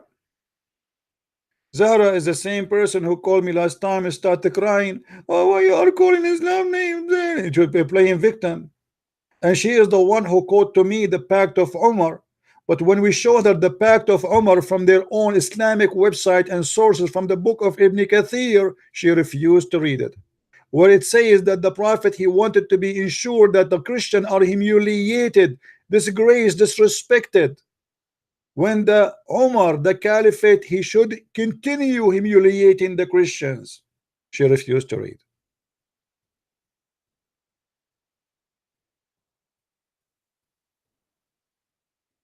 But you could play with a Christian prince. This is why myself, by the way, I don't play even chess with myself. I lose. Once I played chess with myself, nobody won. Because I was playing from the two sides, which means it was me like and me versus me. But if I play I versus a Christian prince, I will lose.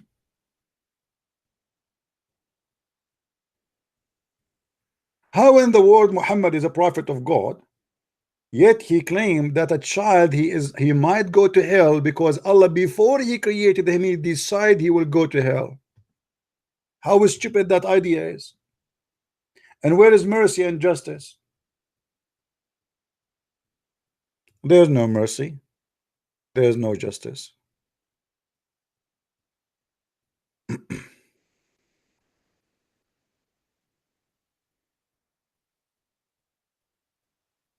Do we have any Muslim he didn't agree?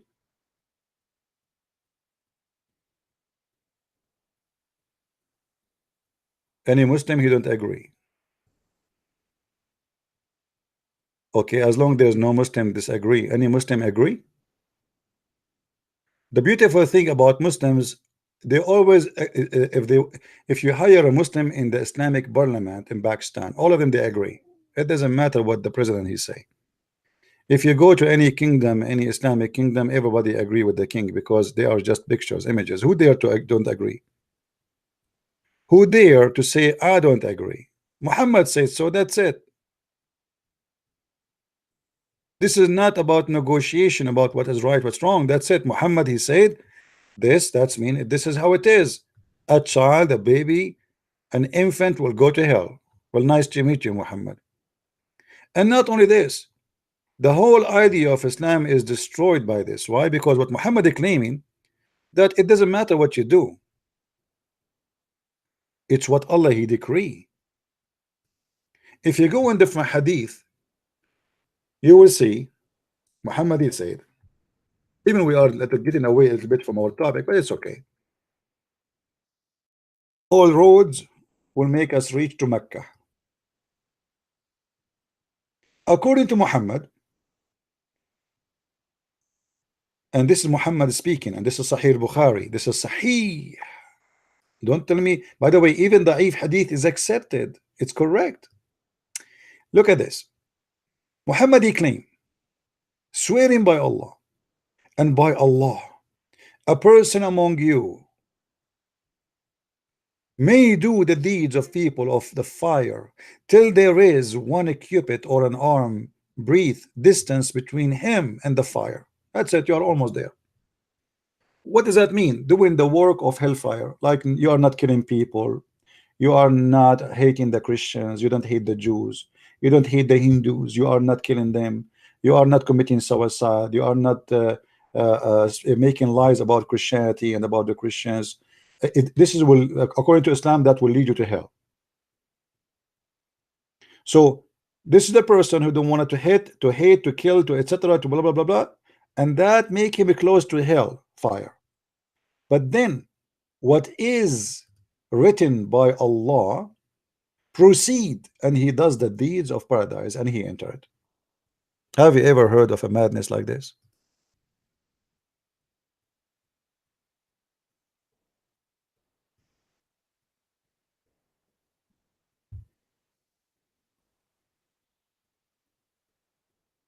So it doesn't matter really, your work is not going to change anything. It's what Allah wrote for you is going to take over. And then Muhammad he continue, other side of the story. He said, and then a man may do the deeds of people of paradise till there's only a cubit or a two between him and paradise. Then that is written proceed, and he does the deeds of people of hellfire and he entered. Which mean Islam officially is mental religion, because it is not your deeds will decide if you are good and qualified to go to heaven. It is what is written by Allah, as you see. Are you there, Zahra?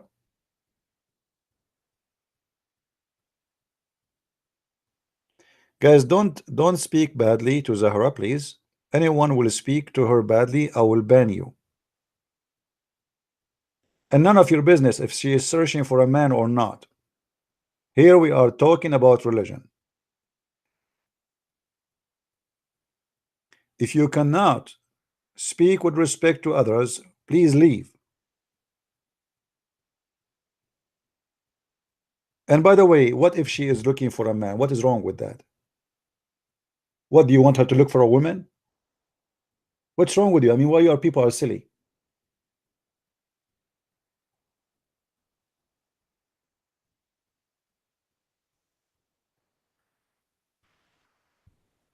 Be mature.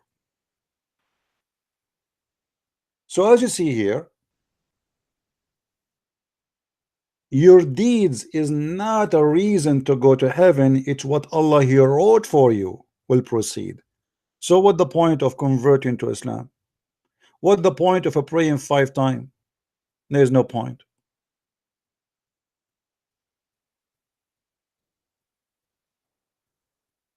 There's no point.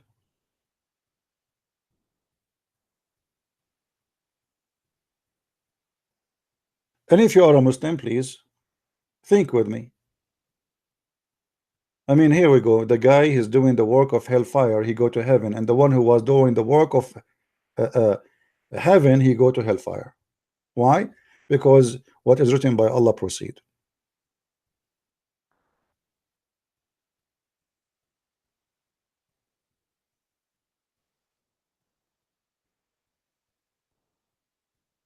Any Muslim have a comment?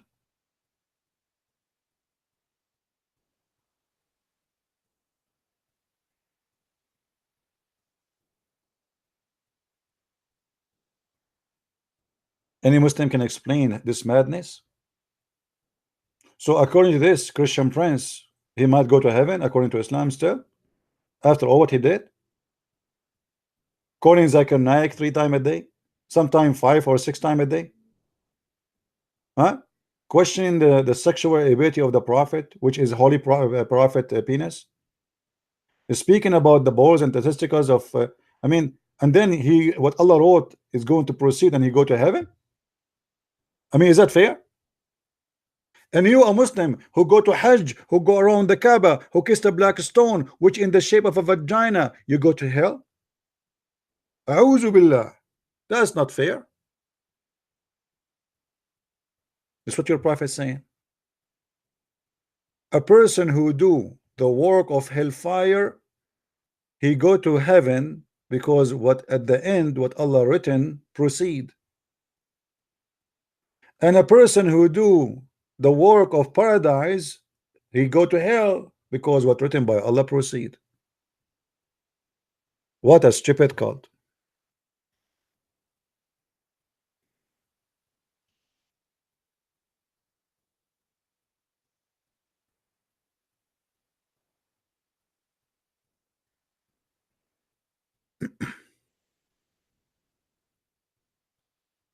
Do we have any Muslim have a comment?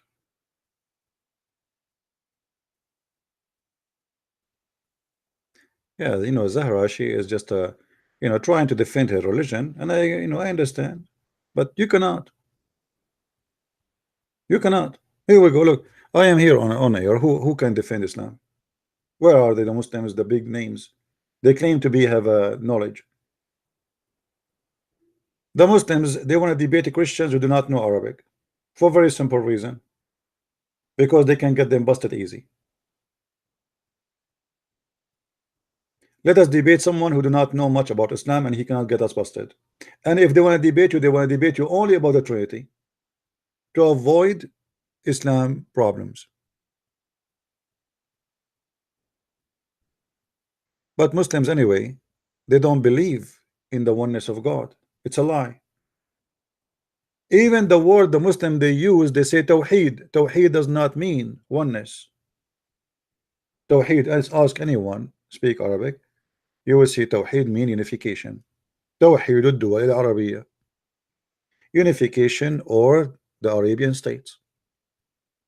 Tawheed never was, and never will be oneness. It's about unifying. How you can unify what is one if you believe in the one is one already, right? 6 in Wednesday, according to the Shia, it's a big problem. Some Shia, they believe, like, certain days you should not have sex, because if you do sex in those days you will have a big problem. The Shia, they have their own belief, like if you wear yellow shoes, your penis will be very powerful. If you wear black shoes, your penis will not even stand up, even for the anthem. And that's why if you look at my shoes, I don't have a black. Alhamdulillah.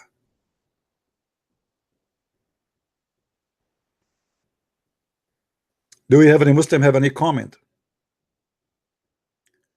How silly the God of Islam, beyond imagination.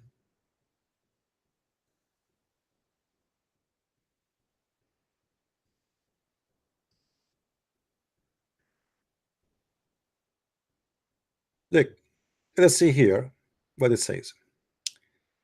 If we go,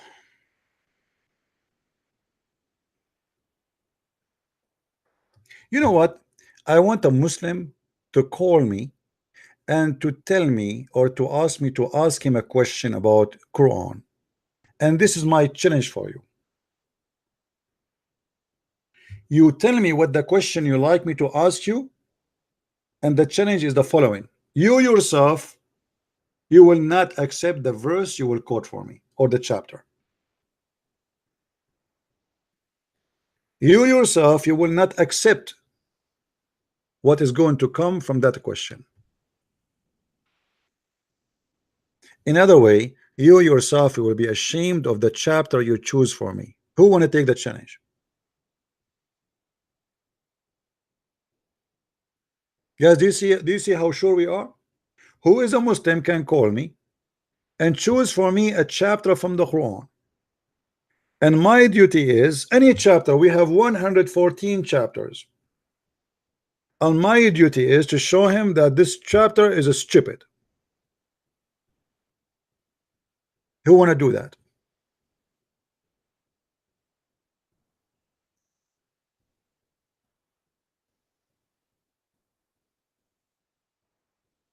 Don't send me anything in Skype. Why you are sending me those hadith? Yeah, do you like? I mean, I need you to teach me what to post. Why you are posting me those things?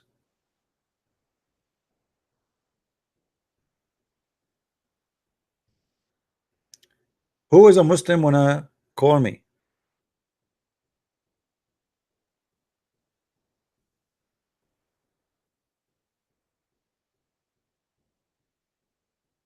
We have a guy here is trying to call. Let us see who is he. Isn't this the same guy? I don't know.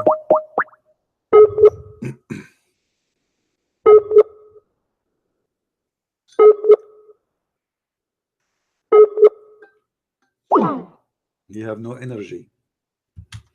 His power is off.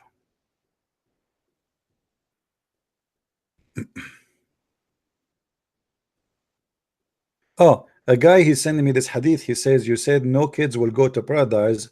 He said this hadith will prove me wrong. Okay, let's read together. She reported in the authority, narrated Hasna, the daughter of Muawiyah. She reported that in the authority of her paternal uncle asked the Prophet, who are in paradise? He replied, the Prophet are in paradise. The murderers are in paradise. Infants are in paradise, and children are buried alive are in paradise. My friend, thank you very much for giving this hadith, because this is proving that your prophet is a hypocrite man, he's a liar. Why? Because if both stories are sahih, then your prophet, he contradict himself. Correct, guys? If both his stories are sahih, a prophet of God, he should not say the opposite of what he confirmed to be true. The one you just gave me saying that an infant will go to paradise, it says that in the front of you, right? In fact, in the front of us it says wal mawludu fi jannah. Al mawlud is not the infant. We do not know really what he meant by al mawlud, but I am assuming it's mean the newborn baby, so the translation might be possible. However, if this is what your prophet said, that's mean your prophet is a liar, because what we will do with this, how he is a prophet of God and he contradict himself.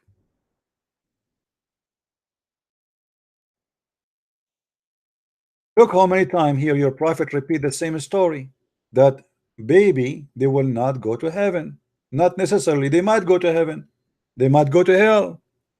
It was the idea of Aisha that the happiness for this child, he will be a bird from the birds of paradise. So based on the other hadith you gave me, Muhammad should agree. Correct, guys? Do you see how false prophet they get themselves busted? He says something in the morning, he says something afternoon.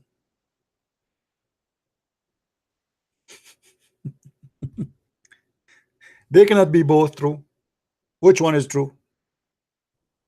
So thank you very much helping me to prove Muhammad to be a false man. Imagine Jesus says in the morning that an infant will go to heaven, and then afternoon he says infant will go to hell.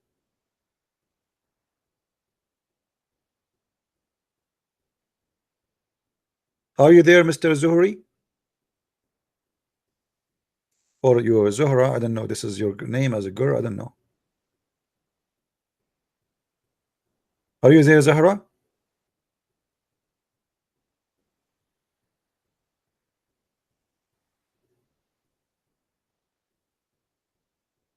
So which one of them now? What we will do?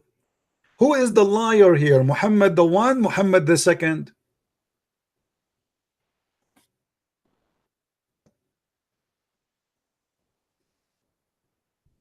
By the way, this hadith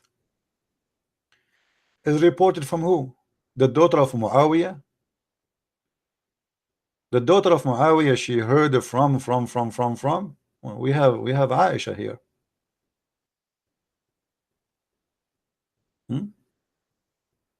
Send you the hadith I quote. Which one? All of them. There's tons of them. There's tons of them. Which one? Here we go. I will post it in the text. One after one. The hadith you gave me is a shish kebab hadith. Even though it says sahih. But if it is sahih, that's mean Muhammad is a liar again. Look how many of them. There is a contradiction. Clear contradiction. All of those are sahih. All of them are sahih. Not a single one is not sahih. So what we will do? False prophet, he cannot remember what he said. This is why Muhammad, he made this verse in the Quran. If you remember, Muhammad, he says,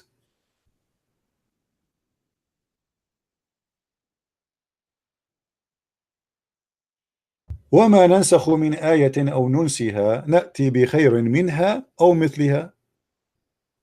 How in the world that it can be? How in the world God, he says such a thing? But the answer is very simple. Muhammad, he cannot recite the same verse twice correctly. So Muhammad, he have to come with an excuse. So he said, nothing of our revelation we do abrogate or cause to be forgotten. Allah caused Muhammad to forget Quran? How that can be? Is it Allah in the Quran says to Muhammad, سنقرؤك فلا تنسى?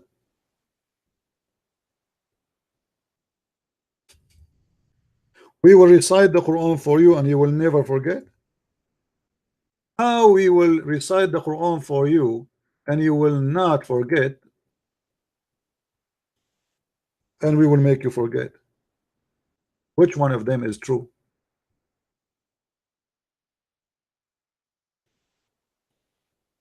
Do you see the contradiction?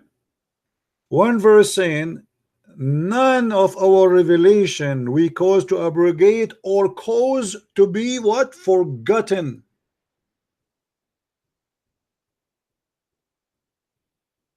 Who is the one will forget the Quran? Muhammad.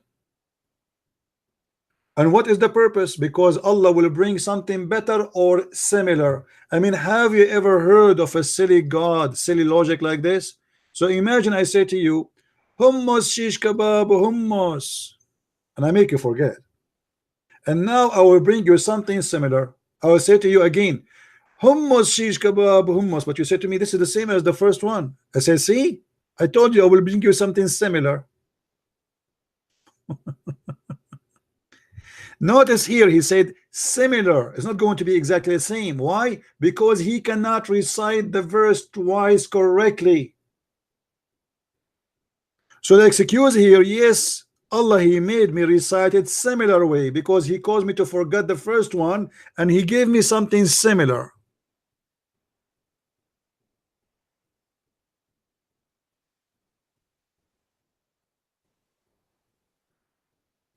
What do you say, Muslims?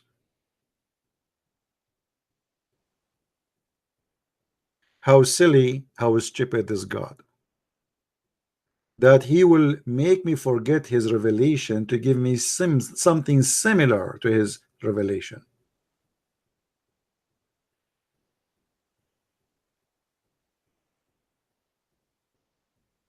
Have you ever heard of something more silly than this?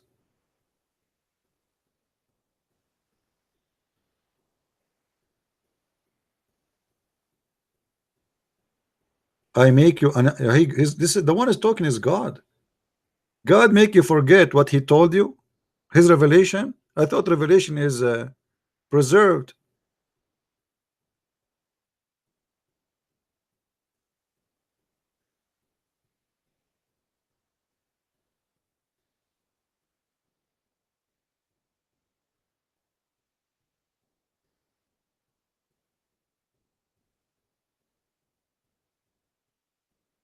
Do we have any Muslim?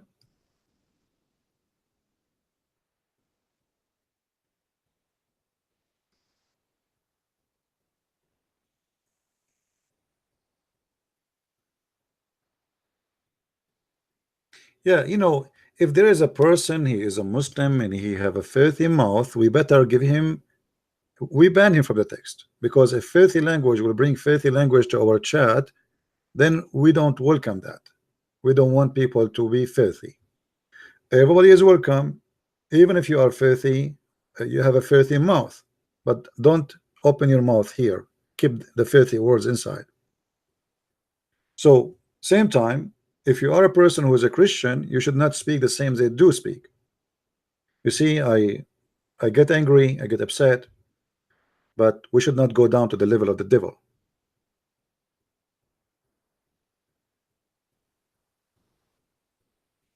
And we don't hate the Muslims, and we should not ever hate them. If you are a Christian, you believe in the Bible, you know what the Bible says. Love your enemy. They think we are their enemy, but we don't have them as enemies. I don't believe they are my enemy. I believe they are poor people. They are being misled. They've been taught false information about us. They've been taught that we are the worst of the creatures, the most ugly ones, the liars, the deceivers, blah, blah, blah, blah, blah. All bad things. Let them know you who you are. Present the truth. If you act in a way which is not a Christian way, that will make them believe that the Quran say something truthful about us.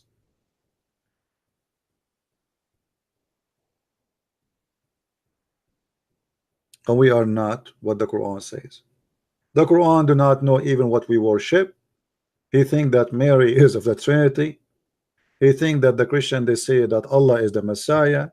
He think that the Christians they say that we worship the Jews they worship a guy, his name is Uzair, and if you read the whole Bible we will not find Uzair. I mean, tons of stupid stories. Quran has nothing to do with our belief. Nothing there is a truthful about us.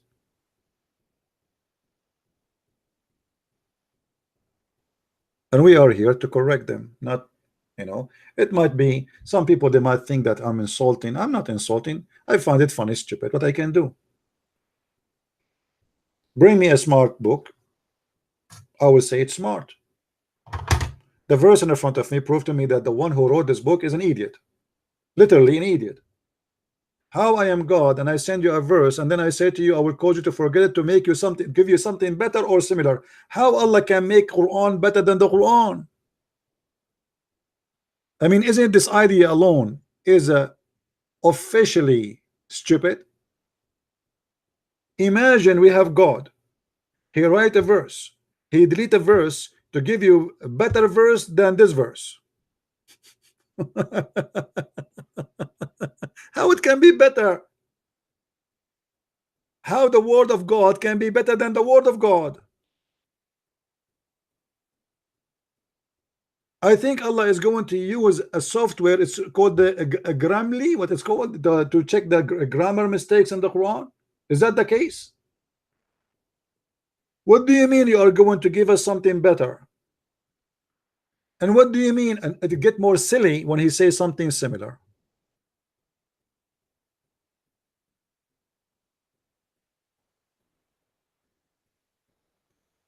Better or similar? I'm getting dizzy here.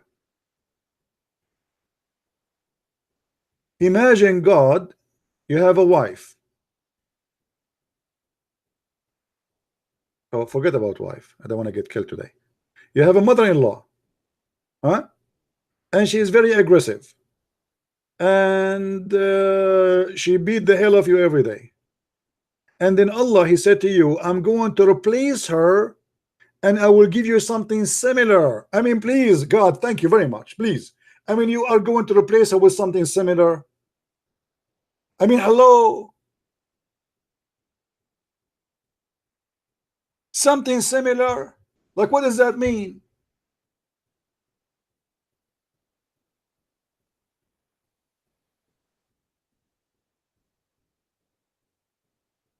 How silly. How stupid. And now we have a competition between Allah and Allah.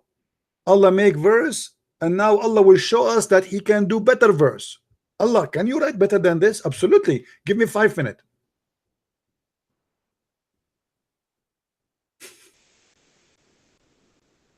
This yes, the last verses in the Fatiha refer to the Christians and the Jews. غير المغضوب عليهم ولا الضالين. المغضوب عليهم is the Jews. Sorry, the Jews, and الضالين is the Christians, the lost, the misguided. So according to Islam, the Jews are the cursed one, and the Christians are the misguided. All right. Now, according to Quran, and this is another silly stuff, according to Quran, we are misguided because of Allah. I mean, have you ever heard of a stupid religion more than this? You see, if I want to talk about everything silly in Islam, I will spend the rest of my life speaking about how silly it is. Right?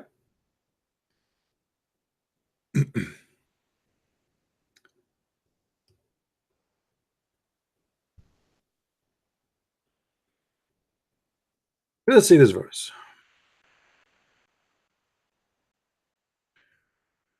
Allah in the Quran says that Allah, the one who He misguide or He deceive, nobody can guide him. The one who He deceive, nobody can guide him. Chapter 4, verse number 88. As an example, there's many of them.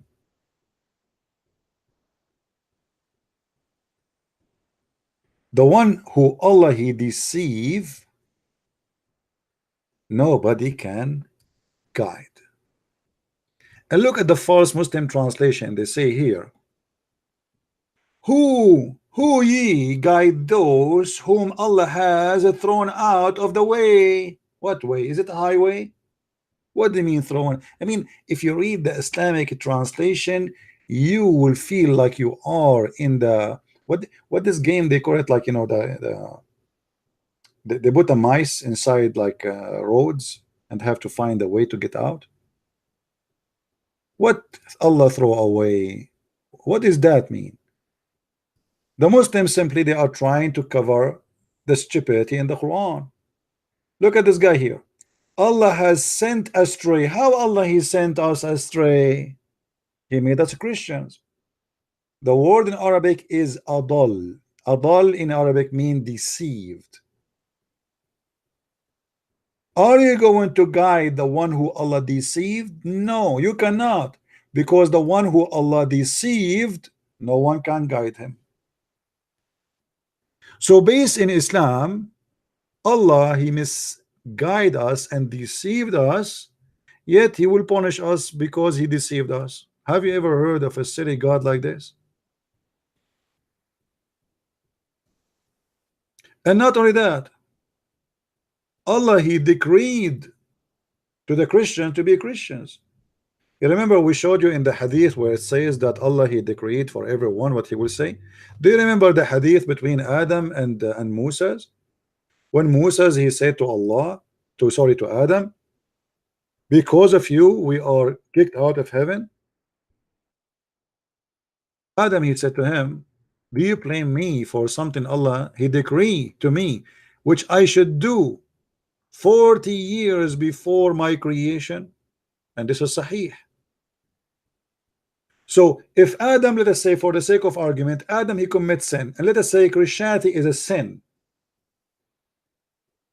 let us measure between the two stories. Adam commits sin and the Muslim don't dare to say no, he did not. Okay, Christians, according to Muslims, it is wrong, it is a big sin to believe in Jesus as God. Okay, now based on this, if we cannot blame Adam for the sin he did, because Allah He decreed what he should do 40 years before his creation. How silly, how stupid Islam is. Allah He decreed to Adam to eat from the tree, and then He kicked him out for what He decreed for him. This is, let us present to you Allah the deceiver. He deceived Adam. Do you remember, guys? Anyone have the video? If somebody remember the video, if you can give it to me so we can play a little bit a part of it. When a Muslim, he called me and he says, yes, Allah, he deceived Adam because Allah wanted to be known. Do you remember? So he chose Adam to be a victim. Who remember the guy who called me? He said that, the Muslim.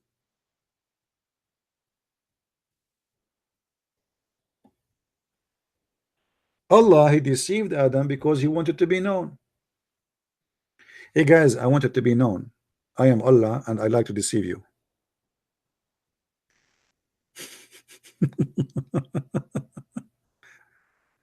How silly this God is. So Allah, he kicked Adam from paradise, and he is not just, because Adam, as you see, Adam is a victim. He says to him, are you blaming me, you idiot? And by the way, here you look like Musa, the Muslim. They say to us, Musa is a Muslim. But if you look at Musa's question here, Musa obviously is a Christian, because Musa believes in the original sin. What original sin? Original sin is a very simple idea, that we are out of paradise because our father Adam, he commits sin. Obviously, Moses, he shared the same belief with the Christians, and proven Muhammad again to be a false prophet because he claimed that Moses was a Muslim. And this debate happened after Moses died. So Moses died as a person who believed in the original sin. Do you see it?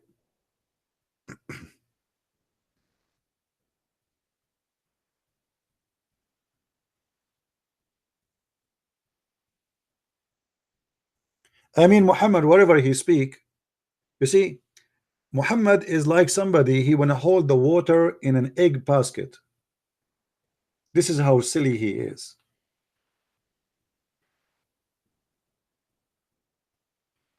He have millions of holes in his basket, and he's trying to convince himself that he have water there, and his religion will hold together. But this basket will not show how silly he is until you put water in it.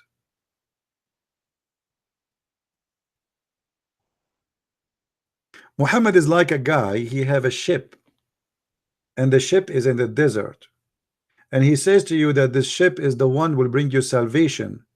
And then the Muslim in the judgment day, they jump in the ship, and the flood came, and they found that the ship is full of holes.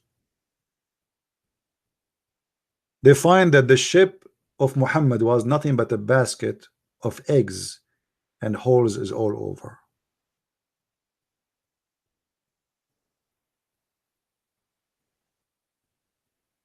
And look at the Muslims. Who can bring us to a conclusion that we are wrong? Who is the Muslim can show us that we are not sharing something truthful?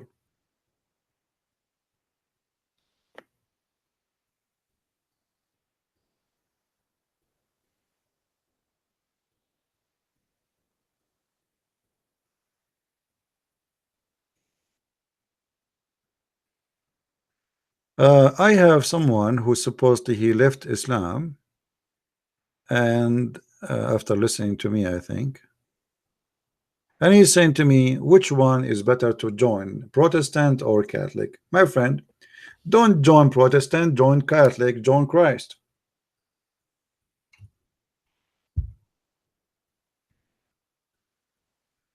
Don't believe in a priest, believe in the Messiah, my friend. Me, myself, Christian Prince, I am neither a Protestant, neither a Catholic, neither Orthodox. I am a follower of the Messiah. He is my Lord, no bishop, no priest. So you left Islam, you accepted the Messiah, you do not need any of those names. All the churches are my churches as long as they are teaching the right thing. The Bible says, examine the spirit, which means the teacher who teach you. If he is a false, corrupt, stay away from him. If he says something against the Bible, that means he is a corrupt man. It doesn't matter if he's a Catholic, Protestant, or Orthodox.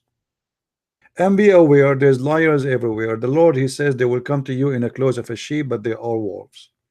So he can be a priest in the uniform, but he can be the devil inside. We don't trust a man because he called himself a priest. Actually, me myself, I don't trust anyone, specifically if he say he's a priest, unless he prove himself right. Why? Because there's many who they are satanic people. They go inside the church in order to hurt the church. It's a mission. How I can hurt from outside the house? I cannot. I should go inside the house. Bacterias. And this is why Jesus says, not everyone says to me, Lord, Lord, will enter the kingdom of my Father, but the one who do his will. So follow the one who do his will and avoid the one who do not do his will.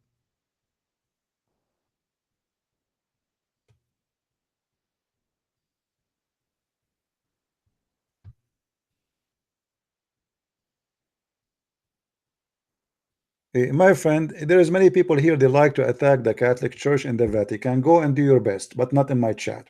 I don't care for you and your Vatican. Have fun with it. We don't believe in a Vatican. We don't believe in a Protestant. We don't believe in Orthodox. Stupidity here is not allowed. We believe in Jesus the Messiah. Anything here else is not welcome. So I warn you, anyone will create division between the follower of Christ, I will spit at you and I will kick you out. Not before I spit. All those division is from the devil, not from God.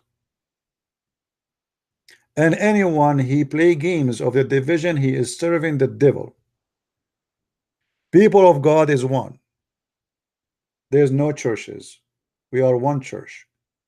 And that is the church which followed the Christ the Messiah. The man who follow a man, he is a fool. The man who follow a priest, he is a fool. Don't follow me myself, I'm a Christian prince, I'm a sinner like you. How you can trust a sinner, you idiot?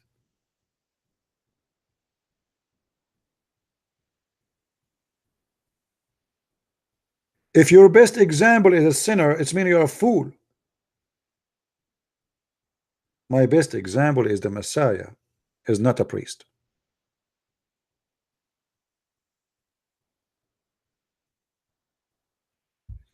But I know many people, they like conspiracy. I mean, do you know the word gossip? There's someone, there's some people, they say women, they like gossip, but there's men, they live for gossip. And they lie about others. Like I know I heard many lies about the Catholic.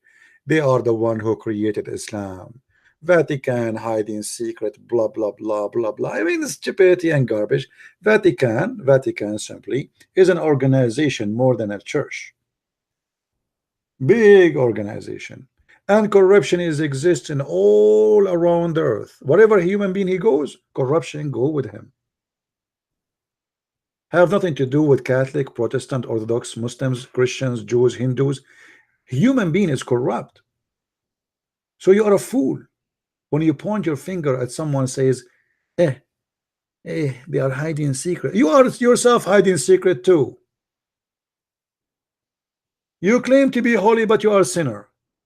You point your finger at them that they are hiding, but you are hiding too.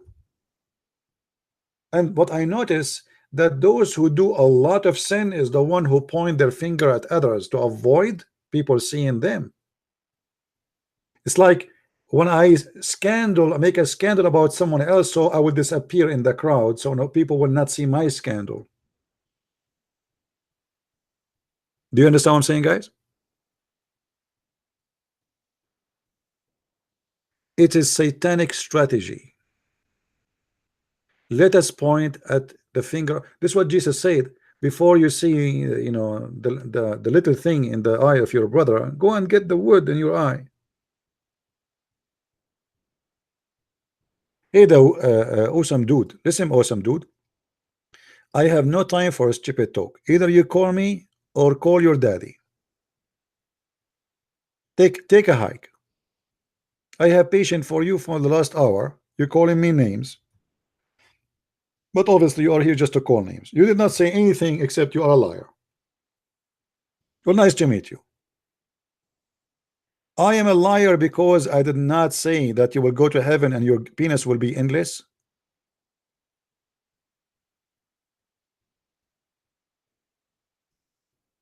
I am the liar. I am the liar or the one who says to you your wife ass will be 1 mile. You remind me of Paul when he says, if my lies, and the Muslim they say, did you see Paul? He says my lies. They cut the sentence.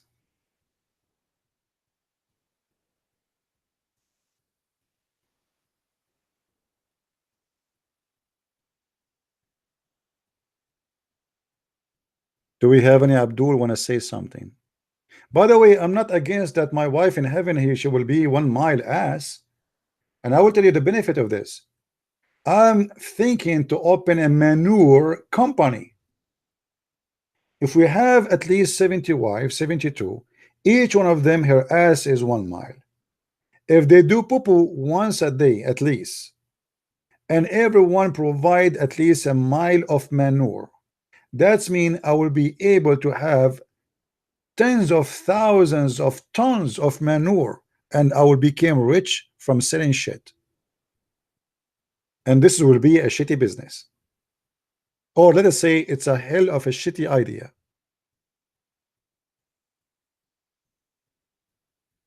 So a Muslim, he said to Christian Prince, you're a liar, but the lies which is obvious of Muhammad is not a lie. And you know what? I'm not going to even think about the idea of buying my wife an underwear in the heaven of Allah. I hope Allah will provide us those. Her ass is 1 mile. I mean, from where I'm going to buy a fabric for her? If her ass is 1 mile, how big is her bra will be?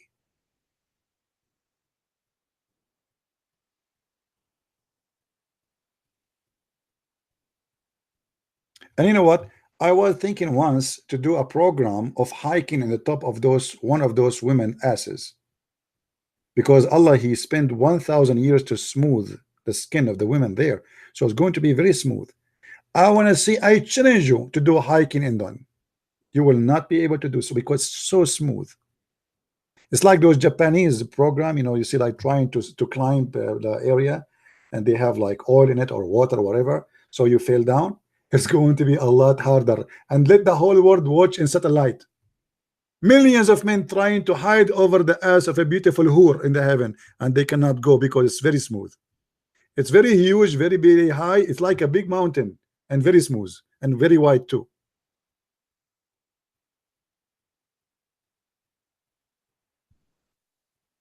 And you are talking about lies. You believe in this? Sometimes a human being is really silly, not only his God. But anyway, silly human follow a silly God, and that's what Islam is about. You have to be silly to believe that the God you believe in is providing you in the promises he promised. The promises of God is in clear evidence of who is he.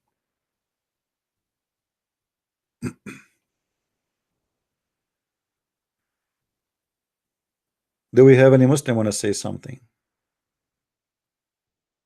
So guys, before we finish, is this microphone is good, or we switch the old microphone? Please tell me for real. Maybe we should play 2 videos and same time after I finish, and I look at both of them to see which one of them is more better, because this is different microphone.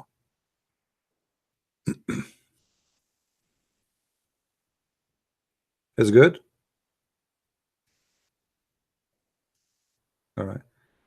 We have this guy, Kani Nani. You will expose me soon. Why you don't do it now? I mean, why soon? Why Muslim they keep saying to me soon, and this is since 20 years ago? How soon? You remind me of your prophet when he says soon the Messiah will come, and the Messiah never come. Your prophet said the moon is split and judgment day is near, and here we go, 1400 years ago. There's no moon split, and there's no judgment day is near. Soon you wanna expose me? Expose me now. I mean, why you are being very merciful? Why soon? Huh? I think he is using soon. He mean inshallah, And as long you are saying inshallah, it's mean will never happen. Right? Anyway, guys, soon, inshallah, the Muslims will debate me. Inshallah, soon. Inshallah. Yeah. After all the Muslims leave Islam.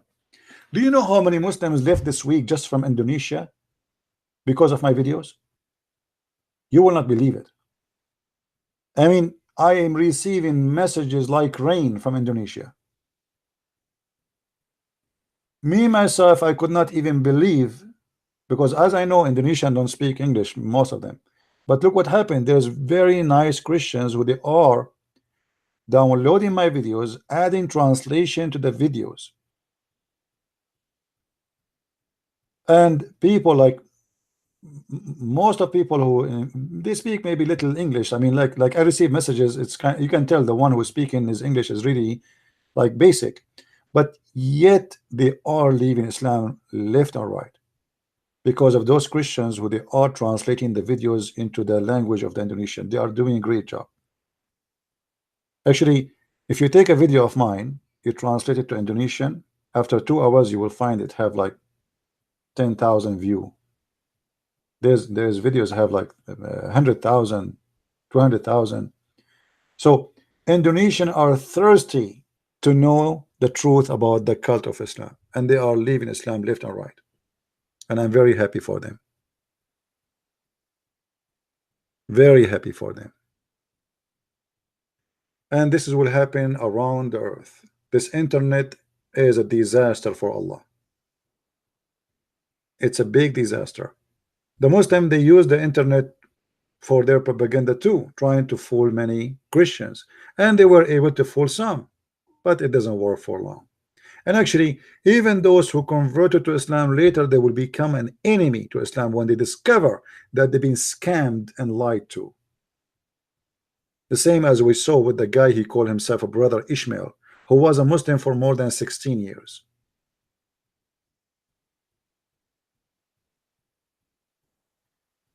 So my friend, we are victorious, for we follow the truth. And you are unable to answer because your prophet is an idiot. Not only a liar, I mean, there's smart liars, but your prophet obviously is a stupid liar. This guy, he cannot keep his mouth shut. And the more he talk, the more he do poo-poo. He don't talk. This is poo-poo, what we see in the screen. This is not talking. This is beyond talking. And this is why I'm very thankful that your prophet, he talked a lot. So now we have a lot of manure, enough to fertilize every mouth speaking lies, to fix their mouths and make them understand better.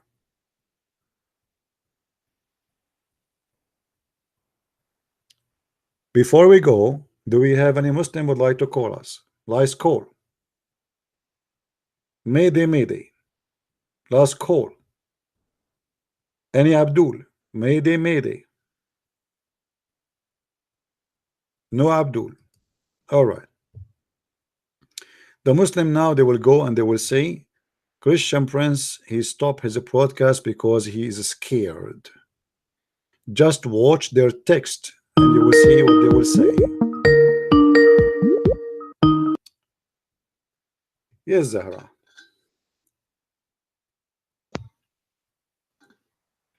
Hello? Hello, can you hear me? Yes, Zahra, how are you? I'm good. How are you? Can you speak louder, please? Yes, is this better? Let me see, maybe it's from my side. I'm not sure why the voice. No, my speaker is all the way up. Okay, so what do you want to say to us, Zahra? Go ahead. You challenged earlier. You had a challenge for us Muslims, right? Okay. If it choose like a chapter, could you go to chapter 109? 109. All right. Are you sure? Yes, it's very short chapter. If you don't mind, like No problem. just going through the. Okay, but this is your choice, right? You will not regret. I won't. Okay, guys, Inshallah. this is her choice. She will not regret. actually I say, and don't be offended. We made a challenge. You call me because of this challenge, correct? Don't cry, not like last time. You promised me you want to cry. I didn't cry last night. Last time I was emotional because I was reading the pact. Okay, come and on.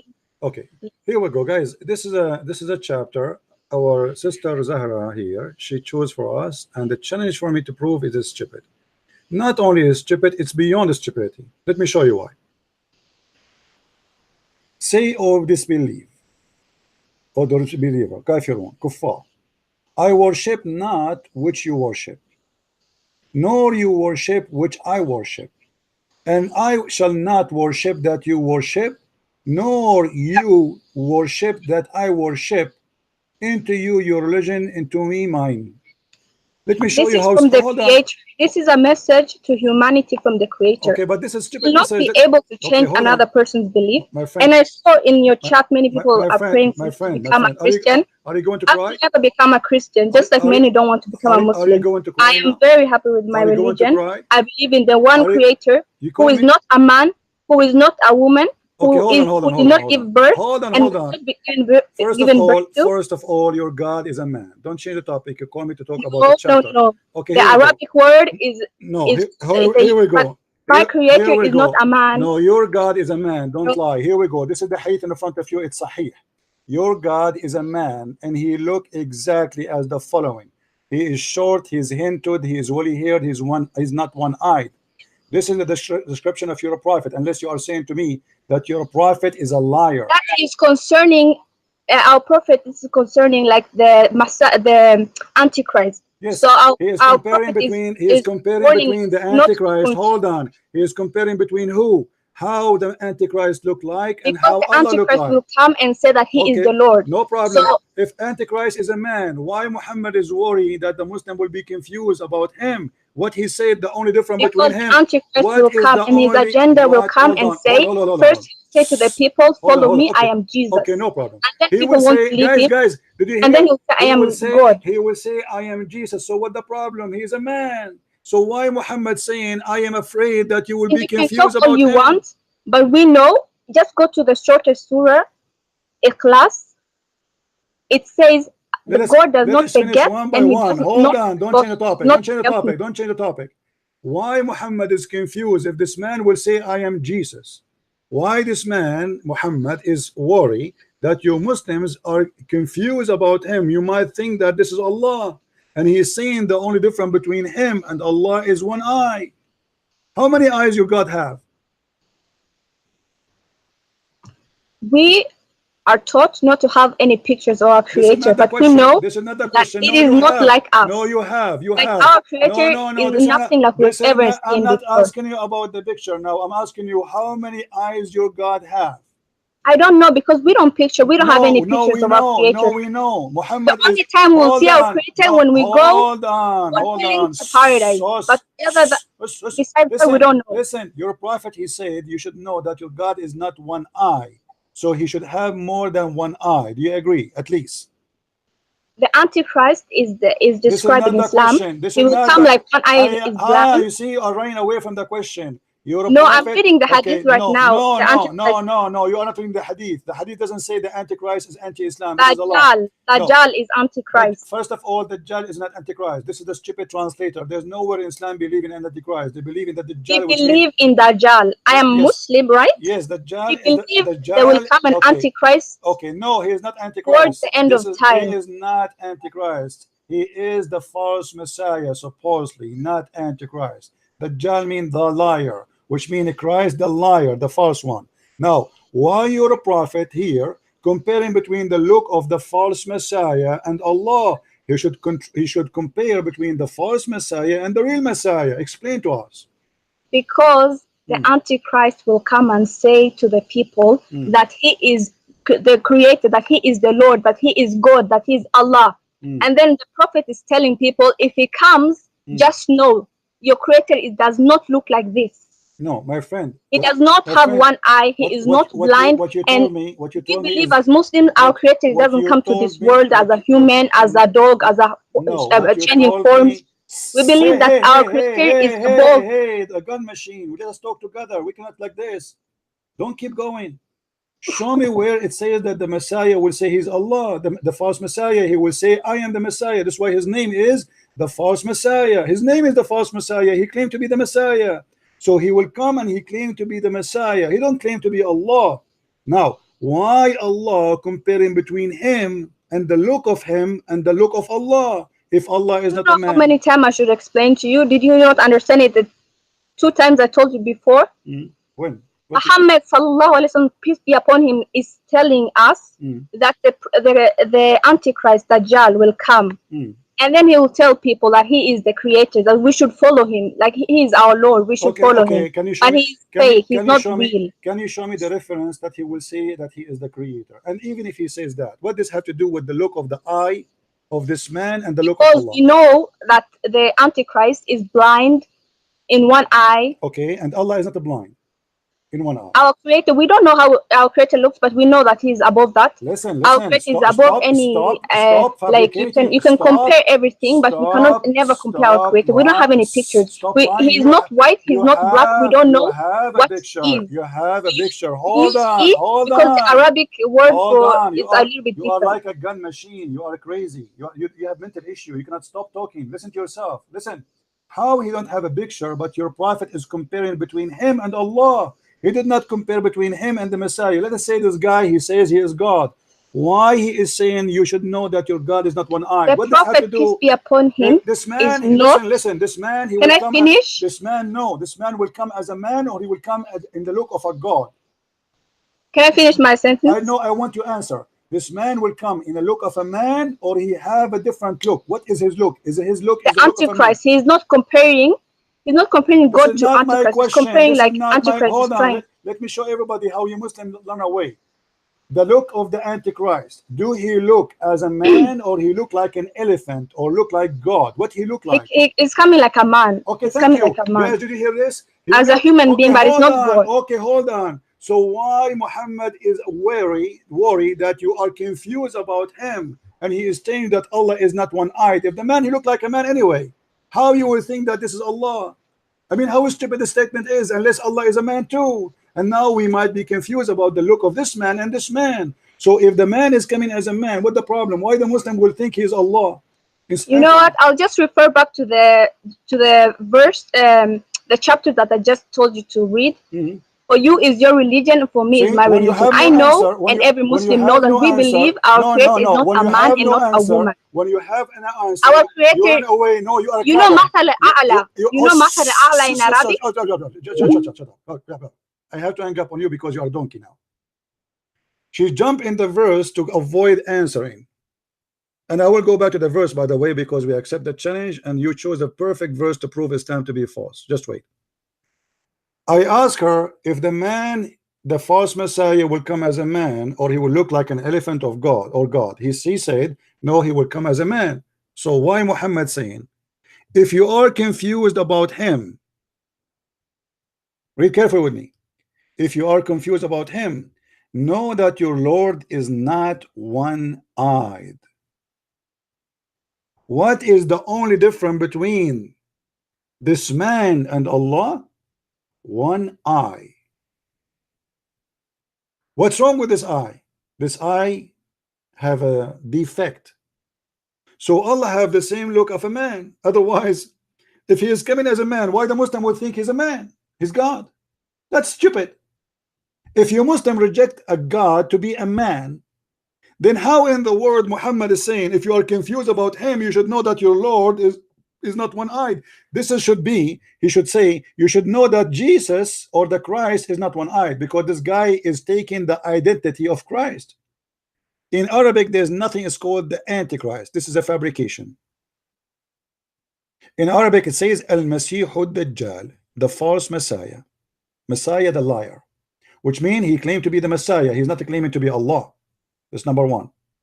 Number two, as you see Muhammad here, he described even how he looked like. He is short, blah, blah, blah, blah, blah, blah, blah.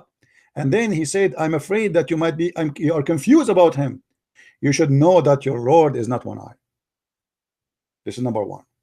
Number two, you said that we don't worship a man. Let us see what your prophet he said. And I hope you are listening, Zahra. I will call you back, but because you are a talking machine, you don't stop. We cannot talk in the same time. If we go and see what your prophet said about Allah, look, we will find the hilarious Muhammad describing Allah. She said, we do not know how Allah look like. I can play for you tons of verses now and from the Quran and Hadith. Muhammad is speaking about the hands of Allah, the 5 fingers of Allah, the foot of Allah, the face of Allah, and they are literally, physically, literally parts. But look at this.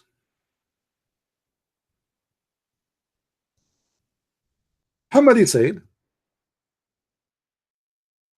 that Allah will come to you in the judgment day in a shape. And you Muslims, when you see him first time, you are going to reject him. Look what happened. Allah will come to them in a shape other than the one they know and will say, do you see the word shape? So your Allah confirmed to be a physical being. And all the Muslims, by the way, agree that he is a physical being. He had no spirit, he is not a spirit. So Allah will come to them in a shape. What shape is that? The Muslims do not know. And he will say, I am your Lord. The Muslims will say, we seek refuge with Allah from you, which means the Muslim, they consider Allah a devil because he changed his shape.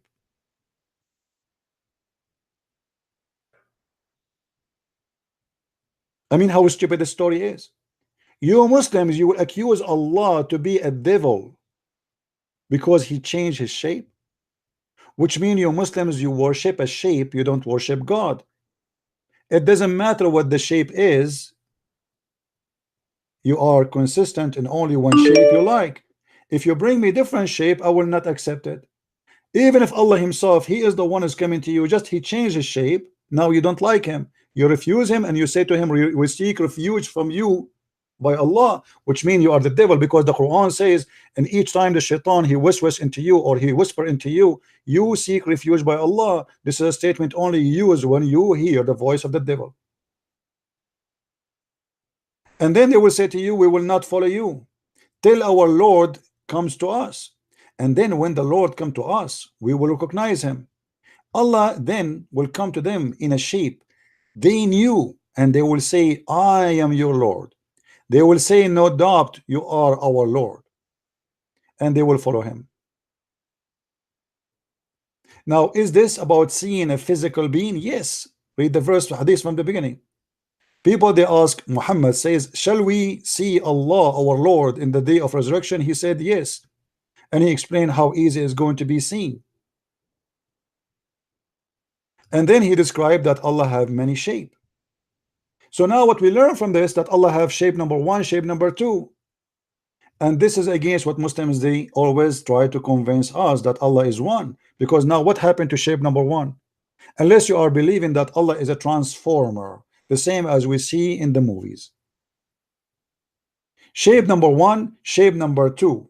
When Allah became shape number 2, what happened to shape number 1? He put it in the closet. And what it does mean that Allah, he had a shape. That's mean he is a physical being, he is existing in space. Because he is not a spirit, as all Muslims believe. And as long he is exist inside the space, that means he is contained. And that's against what Islam teach, that Allah is above all things, nothing compared to Allah. But here we go, he is a shape inside. The second you say he's a shape, he's a shape. A mosquito have a shape, a cup have a shape, a ball have a shape, a house have a shape. Allah has a shape. Now, if we go and ask the Muslim scholars, and there's tons of videos made by Muslims, including Zakir Naik. Zakir Naik, he says Allah has a body, but how his body look like, we do not know. Thank you very much. So you are lying to us. You say to us, oh, this is not about describing Allah. No, it is about describing Allah. And Muhammad is telling you how you can recognize Allah. He is a man, and the only difference between him and this man is one-eyed.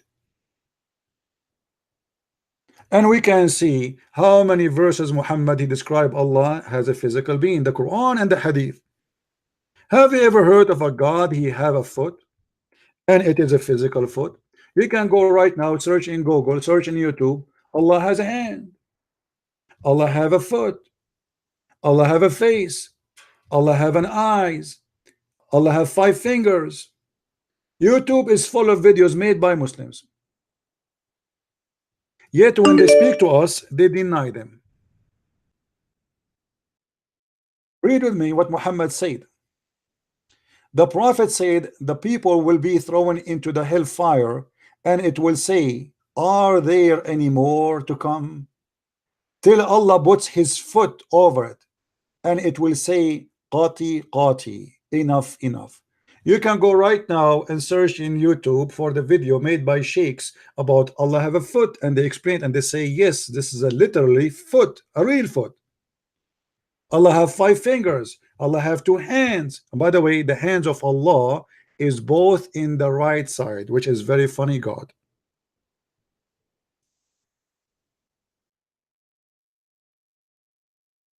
But they lie to us and they say Allah is not like anything. I agree in certain way. Yes, like have you ever heard of somebody have 2 hands in the right side unless he have a defect, birth defect? And both of the hands of Allah are right hands. How stupid that statement is. So Allah have 5 fingers, Allah have 2 hands, Allah have face, Allah have 2 eyes. Allah is a human being. Allah is a physical being, but he is not a spiritual, which means he have no spirit. A human being, he have a spirit. Your God, Allah, is a statues. Now, we go back to the verse you challenged me to prove to you Islam is the most silly, stupid religion. And I will call you back. But because you are a person who don't stop talking, you are just a kid who have no idea what to say. And always Muslims, they go in panic. They keep talking because they will not let me talk so I can get them busted. This is the whole idea. The verses you gave me from the Quran in chapter 109 proving Muhammad big deal to be a false prophet. Why? Number 1, he said to them, I worship not what you worship, and this is absolute lie. The pagans of Kaaba, they worship Allah and he worship Allah. Number 2, if you remember the chapter where the satanic verses come into Muhammad, he bowed down to the idols and he said that the 3 goddess daughters of Allah, Manat and Allat and Al-Uzza, their intercession is hoped for, which means Muhammad, he worship the 3 daughters of Allah, if this is what it's meant. So yes, he worship what they worship. Then nor you worship what I worship, and this is again a proof Muhammad to be false, because later all the people of Mecca, they worship what he worship. If Muhammad is a prophet of God, he should not say such a statement, because this is a prophecy. And you will not, وَلَا أَنْتُمْ عَابِدُونَ مَا أَعْبُدُ, which means now and in the future you will not worship what I worship. And I shall not worship what you worship, and this is proven Muhammad again to be false prophet, because when he received satanic verses, he bowed down to the 3 daughters of Allah.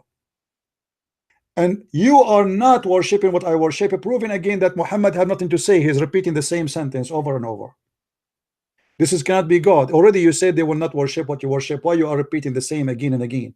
The whole chapter have nothing to do except repeating the same thing. Let me make it simple for you. I will change one word. Instead of saying worship, I will make it eat. So I eat, all the kuffar.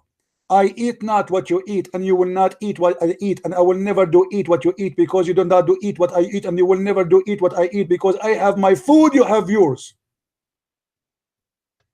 If this is a chapter from God, then who is the stupid? This is God wisdom.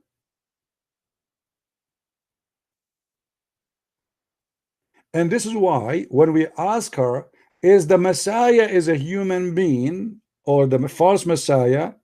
And if Allah is a human being, she said the Messiah is a human being. So why Muhammad is worrying and comparing between the look of Allah and the look of a man? We do not need to know how. You do not need to compare between Allah and the man, because he's a man anyway. Why would we be confused about him to be God or not? I mean, you see how stupid this idea is? If Allah is not a man, why you are saying to me, be careful? Allah don't have one eye. Well, isn't it enough to know that he is a man anyway? And we Muslims, we should not worship a man. And by the way, we don't worship a man. You are a liar. Our Lord, he became a man, not the man became a Lord. It is you who worship a man. His name is Muhammad and Allah is a lie. This is a verses made by Muhammad, proving him to be a stupid silly again. Because how in the world he says, oh, you believer, I don't believe what you believe in, but in the same time he kissed the black stone. Isn't it isn't it the kuffar they believe in the black stone too? Isn't it the kuffar go around the Kaaba too? Isn't it the kuffar they worship Allah too? So how he don't worship what they worship? Then he says, no, you worship what you will worship. Isn't it Umar al-Khattab became a believer later? Isn't it Khalid bin Walid became a believer later? Isn't it all those, the Sahaba, the companion became a believer later? So how he said to them, you will not worship what I worship, and I will not worship what you worship, and later we prove that this is false, all of them became believers. So when I said I challenge any Muslim to show me one chapter in the Quran proving the Quran to be made by God, I was very serious. And Zahra, you fail. You're a prophet proved to be a false prophet.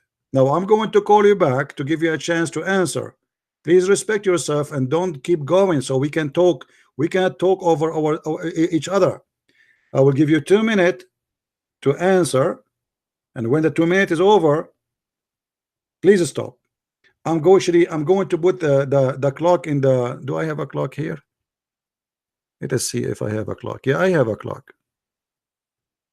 Let us see, where is the clock? I'm not sure. Yeah, I have a timer. Let me call you and I will put the timer on. I will give you 2 minutes. Please don't force me to hang up on you. 2 minutes to answer me, and let us see what you will say. Why your prophet, he said they will not believe in what he believed, and later all of them they convert to Islam. And what is the point of repeating the same sentence over and over and over?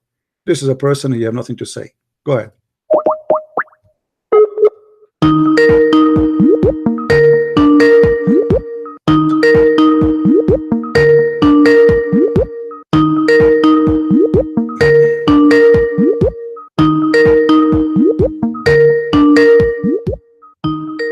Answer. She did not answer. All right. So do you see, guys, how they prove to us Islam to be false again by themselves? This is a verse, this is a chapter will prove to us that as God is talking, God will say, I believe not in what you believe, and you will not believe in what I believe, and I will not believe in what you believe, and you will not believe in what I believe, and you will not believe in what I believe, and believe, and to your religion to have mine. What is that? What is the wisdom in that? What I learned from this amazing chapter of Allah, if this guy is Allah, what he just told me, nothing. If he is making a prophecy that the enemy of Muhammad will not believe in Islam, well, all of them later they believe in Islam because he forced them to.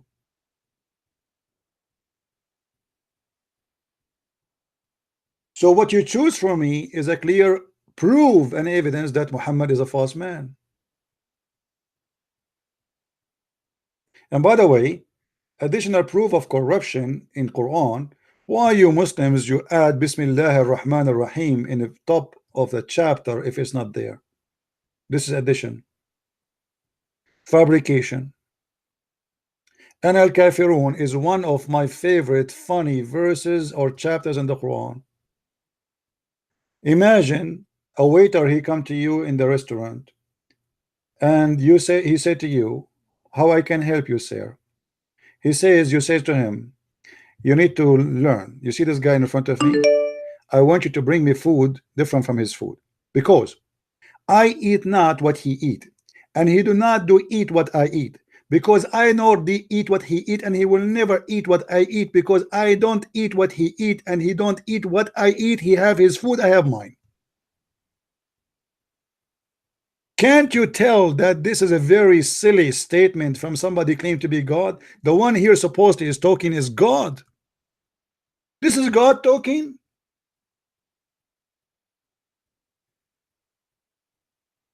We got it. I worship not what you worship. What the point of repeating the whole thing? And what we learn from this? Nothing. We learned only that Muhammad is making a false prophecy because later he worship what they worship, and they worship what he worship. All of them, they converted to Islam. Muhammad is a false prophet, proven by this chapter you chose for us. Thank you very much.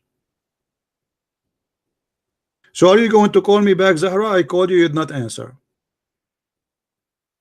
So do you see, guys, the hadith about the Dajjal prove Muhammad to be himself the Dajjal. If Muhammad is worried that people, they might think that Dajjal is Allah, Muhammad is confirming. We have somebody trying to call. Okay, he's a Muslim.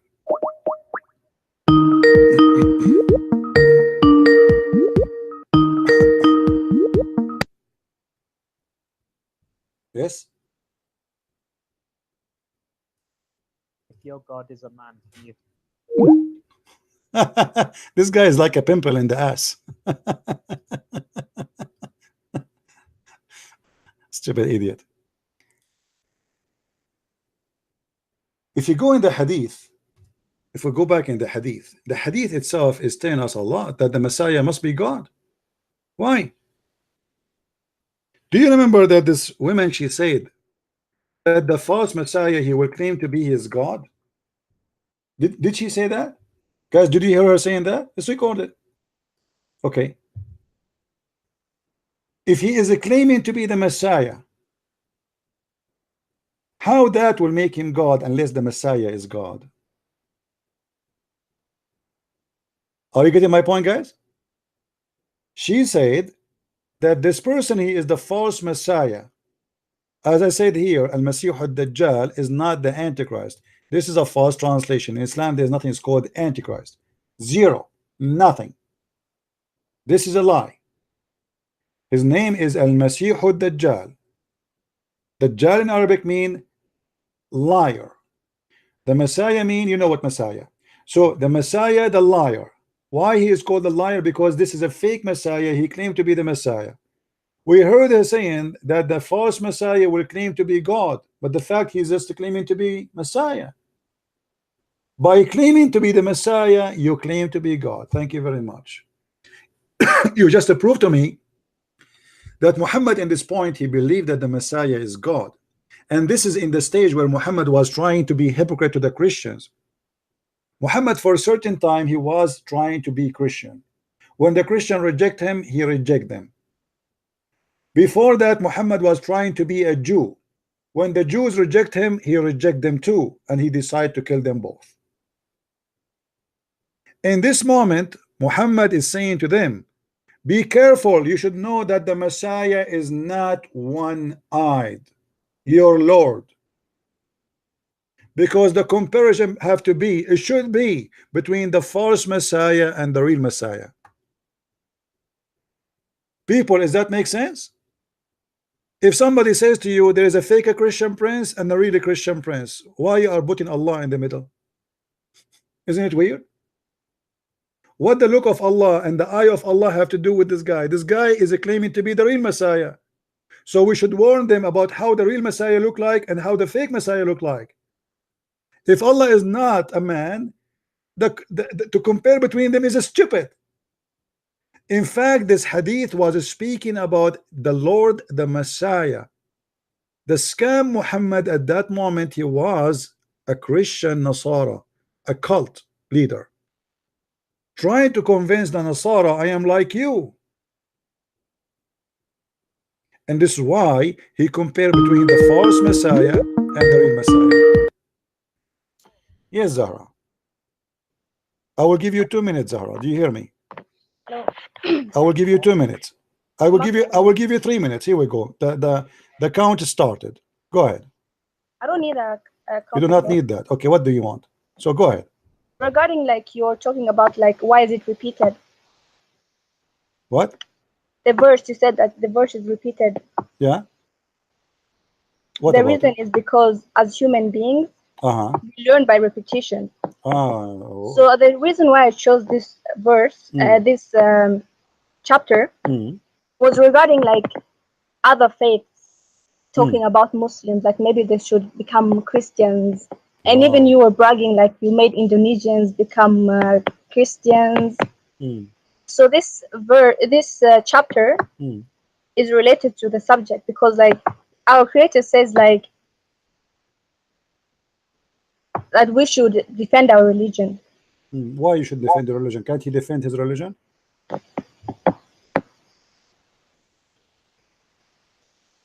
Can't Allah defend his religion? No, because it's directed to us. Like if someone comes to us and tries to tell us like, we should become Christians, then we're just gonna respectfully tell them no. Okay. This So is Zahra, your religion, guys, Zahra, and she this is my said, religion. Zahra, she said that the reason they repeat the same sentence, which is stupid, she said this is not because a human being they cannot learn unless we repeat to them. But if this is the case, we should repeat in every chapter in the Quran. We should say the same term the same way all over the Quran. So why only in this one it's coming this way? Secondly, why Muhammad says I worship not what you worship, and you nor you worship what I worship, or you will worship, and later all of them they became worshiping what he worshiped. So Muhammad is a false prophet. He was saying nor you will worship what I worship, nor I will worship what you worship, and later all of them they are worshiping one God. So Muhammad is a false man. He made a false prophecy. Go ahead, answer. Like I told you before, this is directed to us. Like it was directed to Muhammad Sallallahu Alaihi Wasallam, what he should tell people that try to convince Muslims. No, this is because not, our hold on. Creator But you are is talking, all-knowing. but this is God but knows this the is you future. will say to me. This is you will say to me, right? Okay. So you say to me, I worship not what you worship, and I am from Quraysh, and my name is Khalid bin Walid. And then later I convert to Islam. So this is a false prophecy. When Muhammad he said But that, were they forced? when Were they Muhammad, first? None of the people were forced to become Muslims. hold on. No, we will show you. Okay, let us say they are not forced. This is even proven more to be horrible, because if he did not force them and they still convert to Islam, that's mean Muhammad here he made a lie. He said to them, you will not worship what I worship, and later they worship what he worshiped. He was talking to who? He was talking to Quraysh, and Quraysh all of them became Muslims. So I don't worship what you worship, nor you worship what I worship. You will not worship what I worship, nor I will worship what you worship. And later all of them they worship together the same God. So it's a false prophet, false God, false prophecy. No, because this is still relatable. Until today, the Quran is relatable. No, he was speaking. Look to at the your people chat, of people Quraysh. telling me, praying Okay, for me hold to on, hold become on. a Christian. I will never become a Christian. Let me ask you. From the day I'm born to the day I'm dying, I'll be a Muslim. Good for you. So you will have sex in the heaven with 70 men. We don't have that. What do you mean? So I don't know How what many you're talking men? How about. many men will sleep with you in heaven?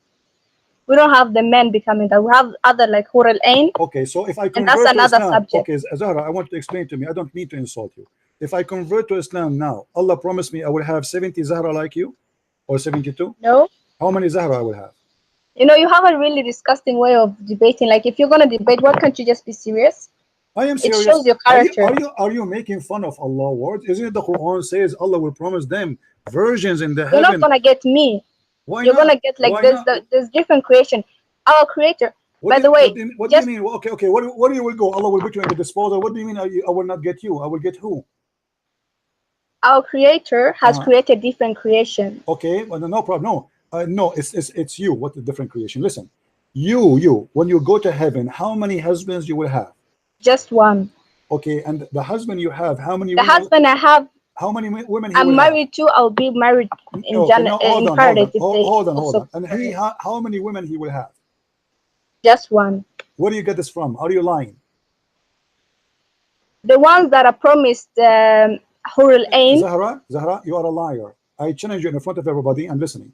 Show me where in the Quran or in the Hadith. I just heard like the martyrs. No. I know the verses about the martyrs. No. I'm gonna get you are a liar.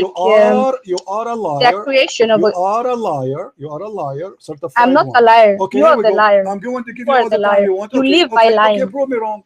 Prove to me that you, as a Muslim woman and Muslim man, will have only one woman in the heaven. I am listening. Go ahead. Prove to me. You are a liar. I don't have the specific hadith in front of me, what but if I show you the hadith says that the Muslim man will have a lot of women in heaven? That's for the martyrs. What for? What? No, not for the martyr. Listen, Zahra, I don't have time for kids. Get lost. As you see, they have no answer. The reason repeating the verse because a human being will not understand until he repeat. Well, you don't understand until now. He will go, you are repeating the Quran for centuries. If I give you any verse in the Quran, you will say Allah knows best what he meant. Same time, if this is need repeat to understand, what about complicated issue? If such a silly chapter need to repeat so you might understand. I don't worship what you worship. This one we need to repeat it so we can understand. And again, you did not answer about the Quran making a false prophecy about those who don't worship what I worship, because later they worship what he worship, and Muhammad himself, he worship what they worship. He bowed down to the idols and he worshiped them. Now you said that a Muslim man, he will have one woman. You are a big fat liar, shame on you. But that according to Islam will take you to heaven. Which mean, according to Zakir Naik, brother, anyone remember what Zakir Naik, they asked him about the hur? They said to him, Indian women, she said to him, why the Muslim man will have 72 hur, and the Muslim woman, she will not have that. He said, brother sister, first of all, the word hur is a plural word, and it's possible to be male and female. Which means, according to the Quran, it doesn't say that hur is going to be for male or female. And your sister, in the heaven of Allah, you will have 70 hur too. So she will have 70 men to F her. Which is absolutely false. Because the Quran says that the word hur is about females. How we know that? Read carefully and love. Zakir Naik. Chapter 55, 56, chapter 55, verse number 74. It says, Lam yatmuthahun. In Arabic, the word noon, the letter noon here, is something we use only for female. It's called noonun nuswa, the noon of female. This is a letter we add at the end of a word to make it specifically, to make it clear that this is for females. And the word itself says yatmuthahun, which means they will bleed and lose their virginity. So the stupid Zakir Naik claim that this is not about female women who will be jailed inside their tents, who no genie and no human did have intercourse with them. If we change the translation, because every translator here will give you his own scam, look what the translation, the accurate translation say. This is the most accurate translation exist for this verse. Wherein both of those Medians restraining their gallants upon their husbands, not wives, whom no man, no genie. It says in Arabic, Lam yatmuthahunna insun wala jan. No man, no genie. What yatmuthahunna mean? Read with me carefully. Has opened their hymens with sexual intercourse before them. Now, how many women those women are? This women, she said, one man, one woman. You are a certified liar. Look what Muhammad said. We can show you tons of verses and hadith, which is sahih. But let us take this one for fun. Sahih al-Bukhari. The scam of Sahih al-Bukhari.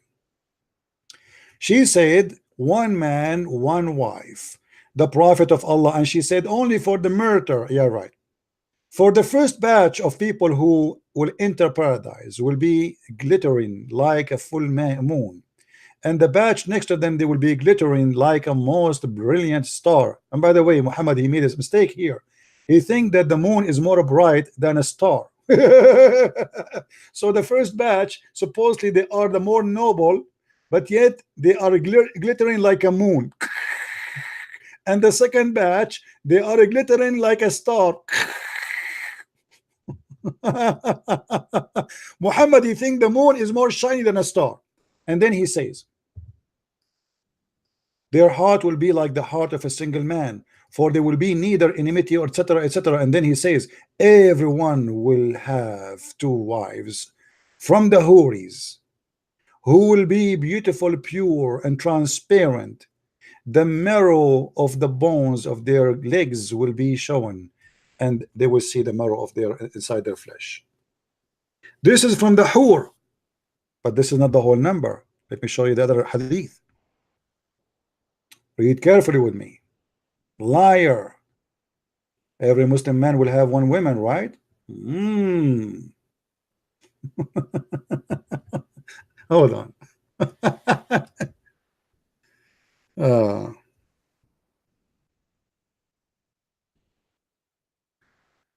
Oh boy.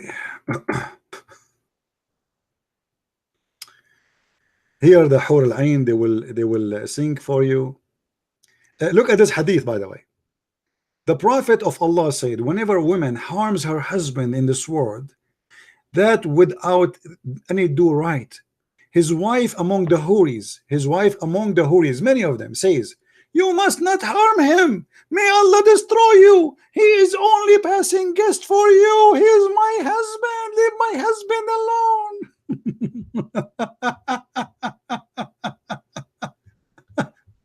Let us show more. Hold on.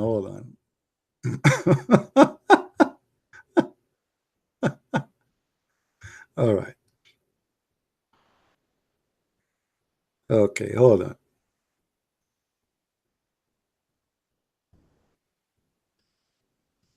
Let us find some reference. 1 man, huh? 1 man, 1 woman. Muslims. I mean, can you find a Muslim is truthful, is honest? It doesn't matter. They are old, they are young, they are possessed. All right. Let us see.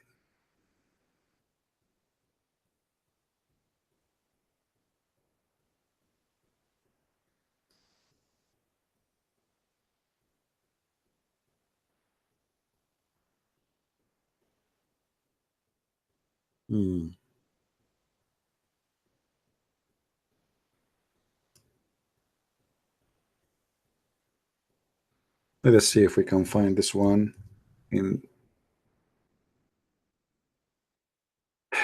There is none among whom Allah will admit to paradise, but will marry him to 72 wives, 2 from the Houris and 70 from the inheritance of the people of hell, all whom have desirable front passages, and he will have a male member that will never become flaccid. So at least, and by the way, this is the lowest number. If we go to different hadith, it says,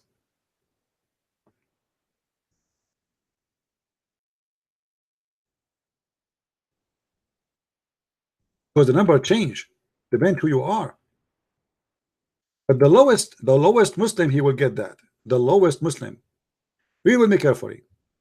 At least of the people of heaven. At least of the people of heaven. Who is the least? Which means the bad Muslim. He will have, read carefully with me. This is not me talking, this is your prophet. He will have 80,000 little boys, servants, and 72 wives. This is the lowest reward, not the highest. He shall have a tent of pearl and cardamom set up for him. Do you see it? Now you can read like the rest of the stupid story here. So when they say to you, in the heaven, brother, we will have 1 wife only, this is not true. We will have 70. You will have a lot more. And different hadith actually says 80,000. The heaven of Allah supposedly is 100 floor. Even the Quran says that in the heaven of Allah there will be fakihun, busy fakihun, doing busy stuff. What is the busy stuff? Let us see.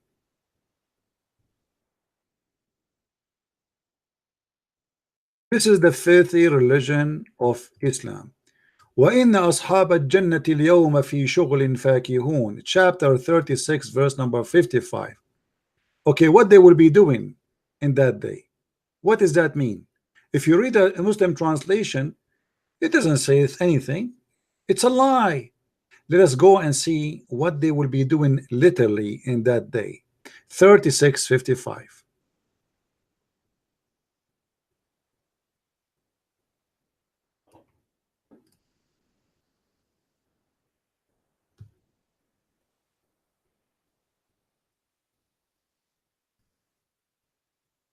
They will be busy. Aha! Let us see what the Abdul will be busy. They will be deflowering Zahra. Do you see it, guys? What the Muslims are doing in the heaven of Allah, they are doing bang bang.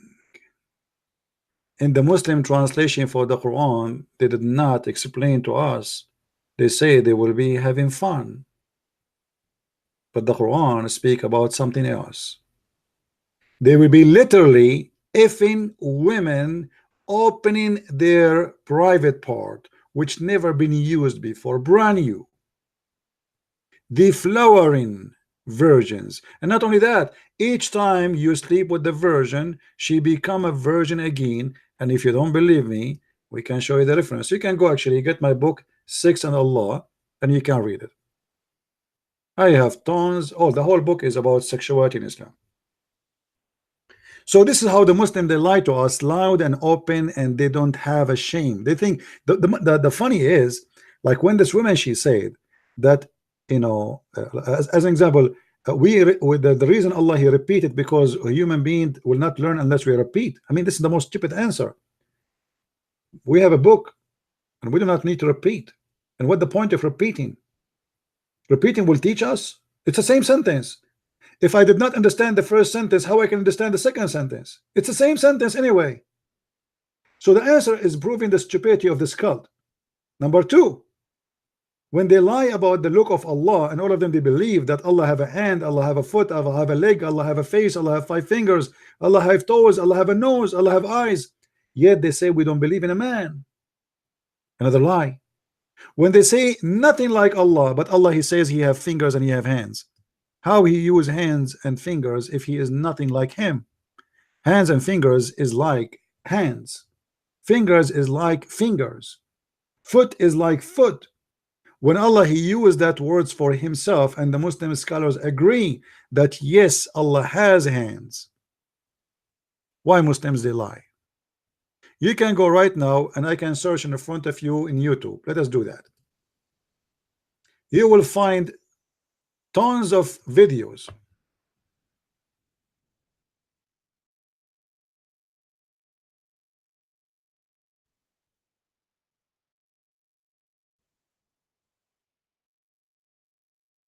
How Allah look like? Do you see it? Watch this video. This is your Muslim cleric. How Allah look like? He said to you, yes, Allah have a hands, real hands. He said Allah he said he have hands. What I can say? I'm just saying to you what he said in the video. Zakir Naik, he said that. Didat, he said that. All your Muslims scam, they agree. Allah has a physical being. He is a physical being. My debate with all Muslim scholars, they agree.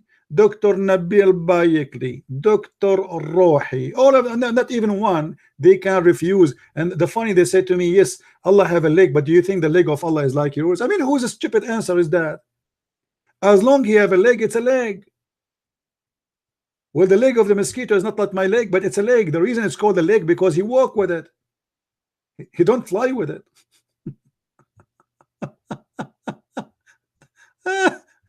Allah has hands. Allah has hands, my friend. So how the look of how Allah's hands look like? He have 5 fingers. By the way, I found that the Muslims are flagging the videos of those guys who they are saying Allah have fingers. You remember? They flagged them. You believe it? Allah has hands, mouth, heels, fingers, shin, even shape. Do you see it? And the video is under the Deen of Islam, and this is your Sheikh is explaining. Allah has what? Allah has hands, mouth, heels, fingers, shin, even shape. And Allah is not a man. Who cares if he's a man or not?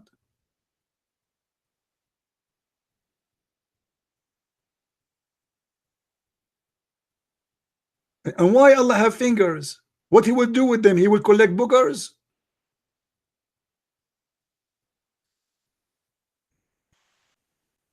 Allah has a foot. Allah SWT has a foot. If you go to this guy, his video is flagged by Muslims. They are trying to take it down. Allah has a foot. Allah has body parts.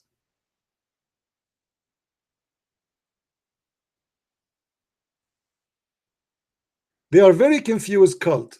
They think their God is different, but the fact their God is just a shape. He is obviously, he is a physical being. Whatever he is, he's a lie. He doesn't exist. He have no spirit, but he have a body. Okay, that means he's dead, because the spirit simply means the power of life. If you don't have a spirit within you, it's mean you are a dead body.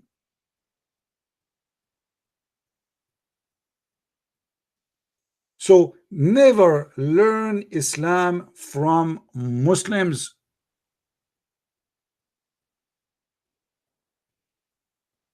They are certified in lying. They have no shame to lie. We just heard this woman saying that the Muslim women and Muslim men only will be having one man, one woman.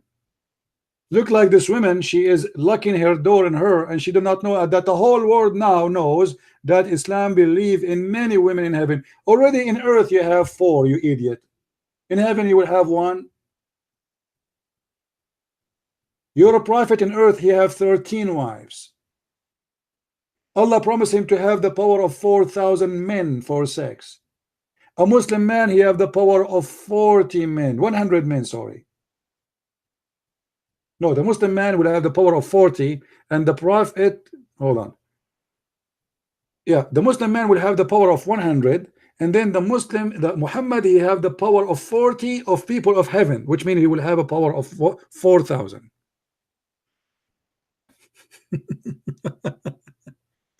Anyway, thank you, Zahra, for calling. You just help us to expose your prophet. And you will notice always how fast they talk, so they will not give you a chance to get them busted. And remember, this verse always, you can use it, the one she chose for us to prove Islam to be right, is one of the most wonderful. I encourage every Christian actually to use this verse to expose Muhammad. There's no way that this verse is written by Allah if he is God, if he is a true God. There's no way God will say such a stupid silly stuff, which is a contradiction for what happened even later. All those he said to them, I worship not, and you worship not what I worship. Later they worship what he worship, and he himself, he worship what they worship, and he bowed down to what they worship, and they bow down to what he worship. So it's a false prophecy of a false prophet, proving an empty word of an author. He's trying to make a rabbi music, saying nothing there. It's the same as many rabbi songs we hear in TV. There's nothing there. It's just a guy repeating the same thing. And by the way, this is all over the Quran. And she is right. Muslim, they will not understand unless you repeat. Actually, they don't understand if you repeat. But the point is to make them repeat, not to understand. Because I never saw a Muslim he understand what he is repeating. Especially they are repeating in a language they don't even speak. So how they can understand? I will give you an example before we go.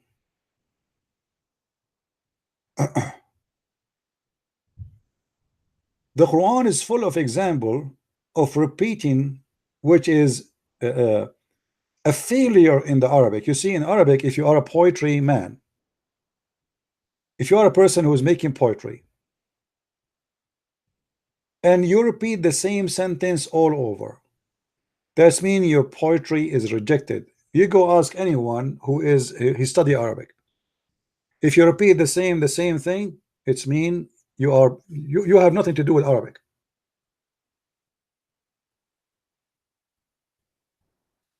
Look at this example.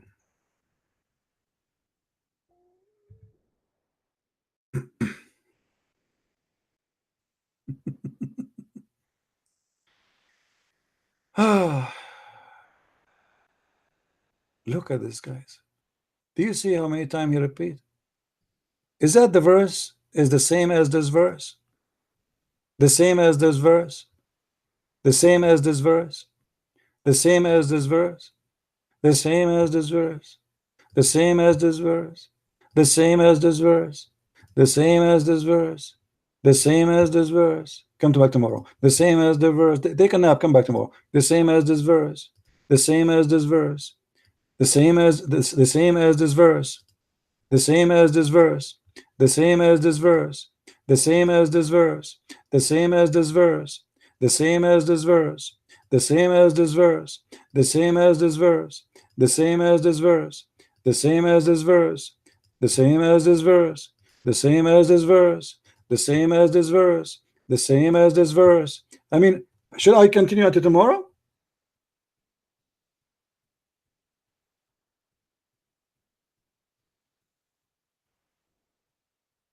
And this what make the Quran translation is very easy. I translate one verse and I post it all over. This chapter will be the easiest for me to translate. Actually, already I did.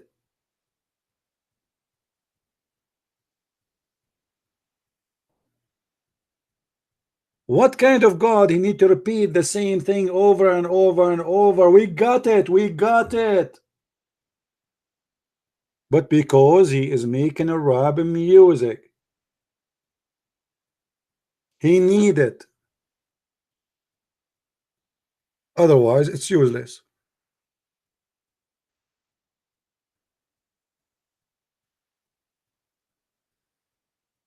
Which is that of a favor of the Lord you deny? Which of the favor of your Lord you deny? Which of the favor of the Lord you deny? Which of the death of the you deny? And she said to us, because a human being, he will not learn unless we repeat. Why? What they call that bird? What they call him, the bird who speak?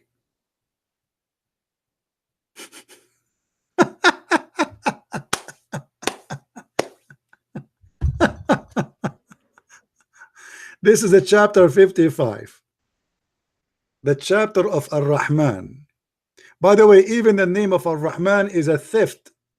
Muhammad, he started from a guy, his name is Muslim. They call him Musaylama. His name is Muslim. They took his name, the name of Ar-Rahman from him. This is why you see Muhammad. Maybe we let us. You see, open topic. If I go now, we will go forever. Anyway, guys, I think we have enough for today. Did we learn good? Did we have a good time? And the Muslims, yeah, the parrot. The Muslims, the more they try to defend, the more they got their prophet and Islam busted. And you will notice the first way they try to do is to lie. But lying never save anyone. You make one lie, you need to create another 1,000 lies to cover up the first one lie. We Christian, we should not lie. Jesus said, don't even take an oath. Either you say yea, yea, or nay, nay. I am not ashamed of my Lord. I am not ashamed of what he said. If you say something about what he said you don't like, I will not deny it. The Lord, he says, the one who deny me, I deny him. We Christian, we do not deny. You Muslims are ordered to lie. This is why you have a specific chapter in the Quran. It's called Taqwiyah. No, please, no Christian can call me.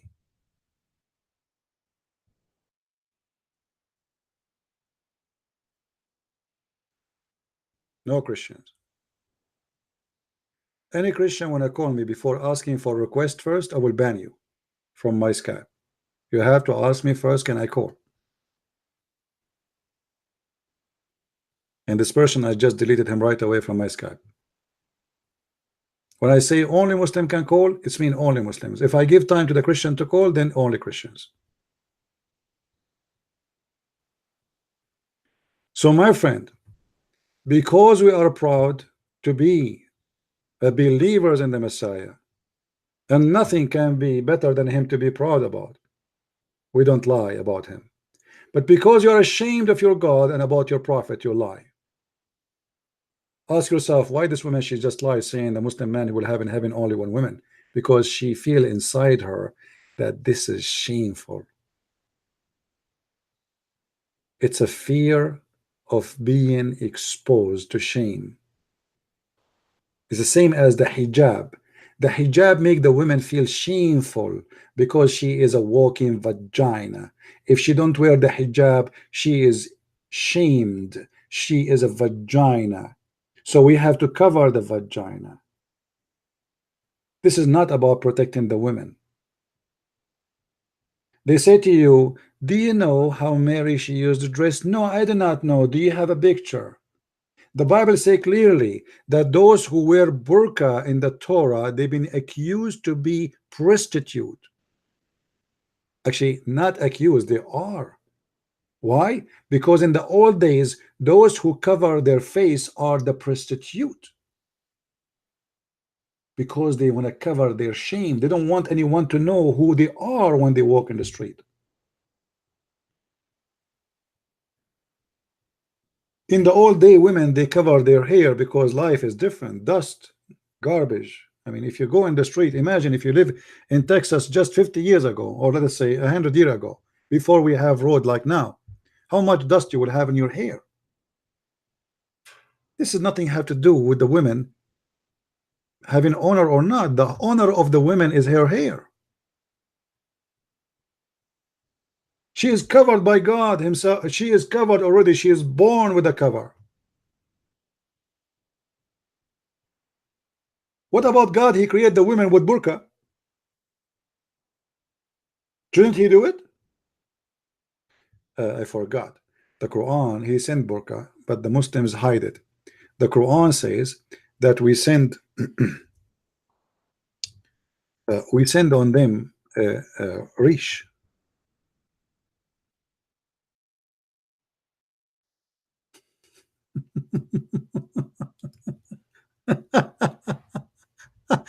Anyway, I'm not going to show the verse now, because if we show it, we are going to spend another hour.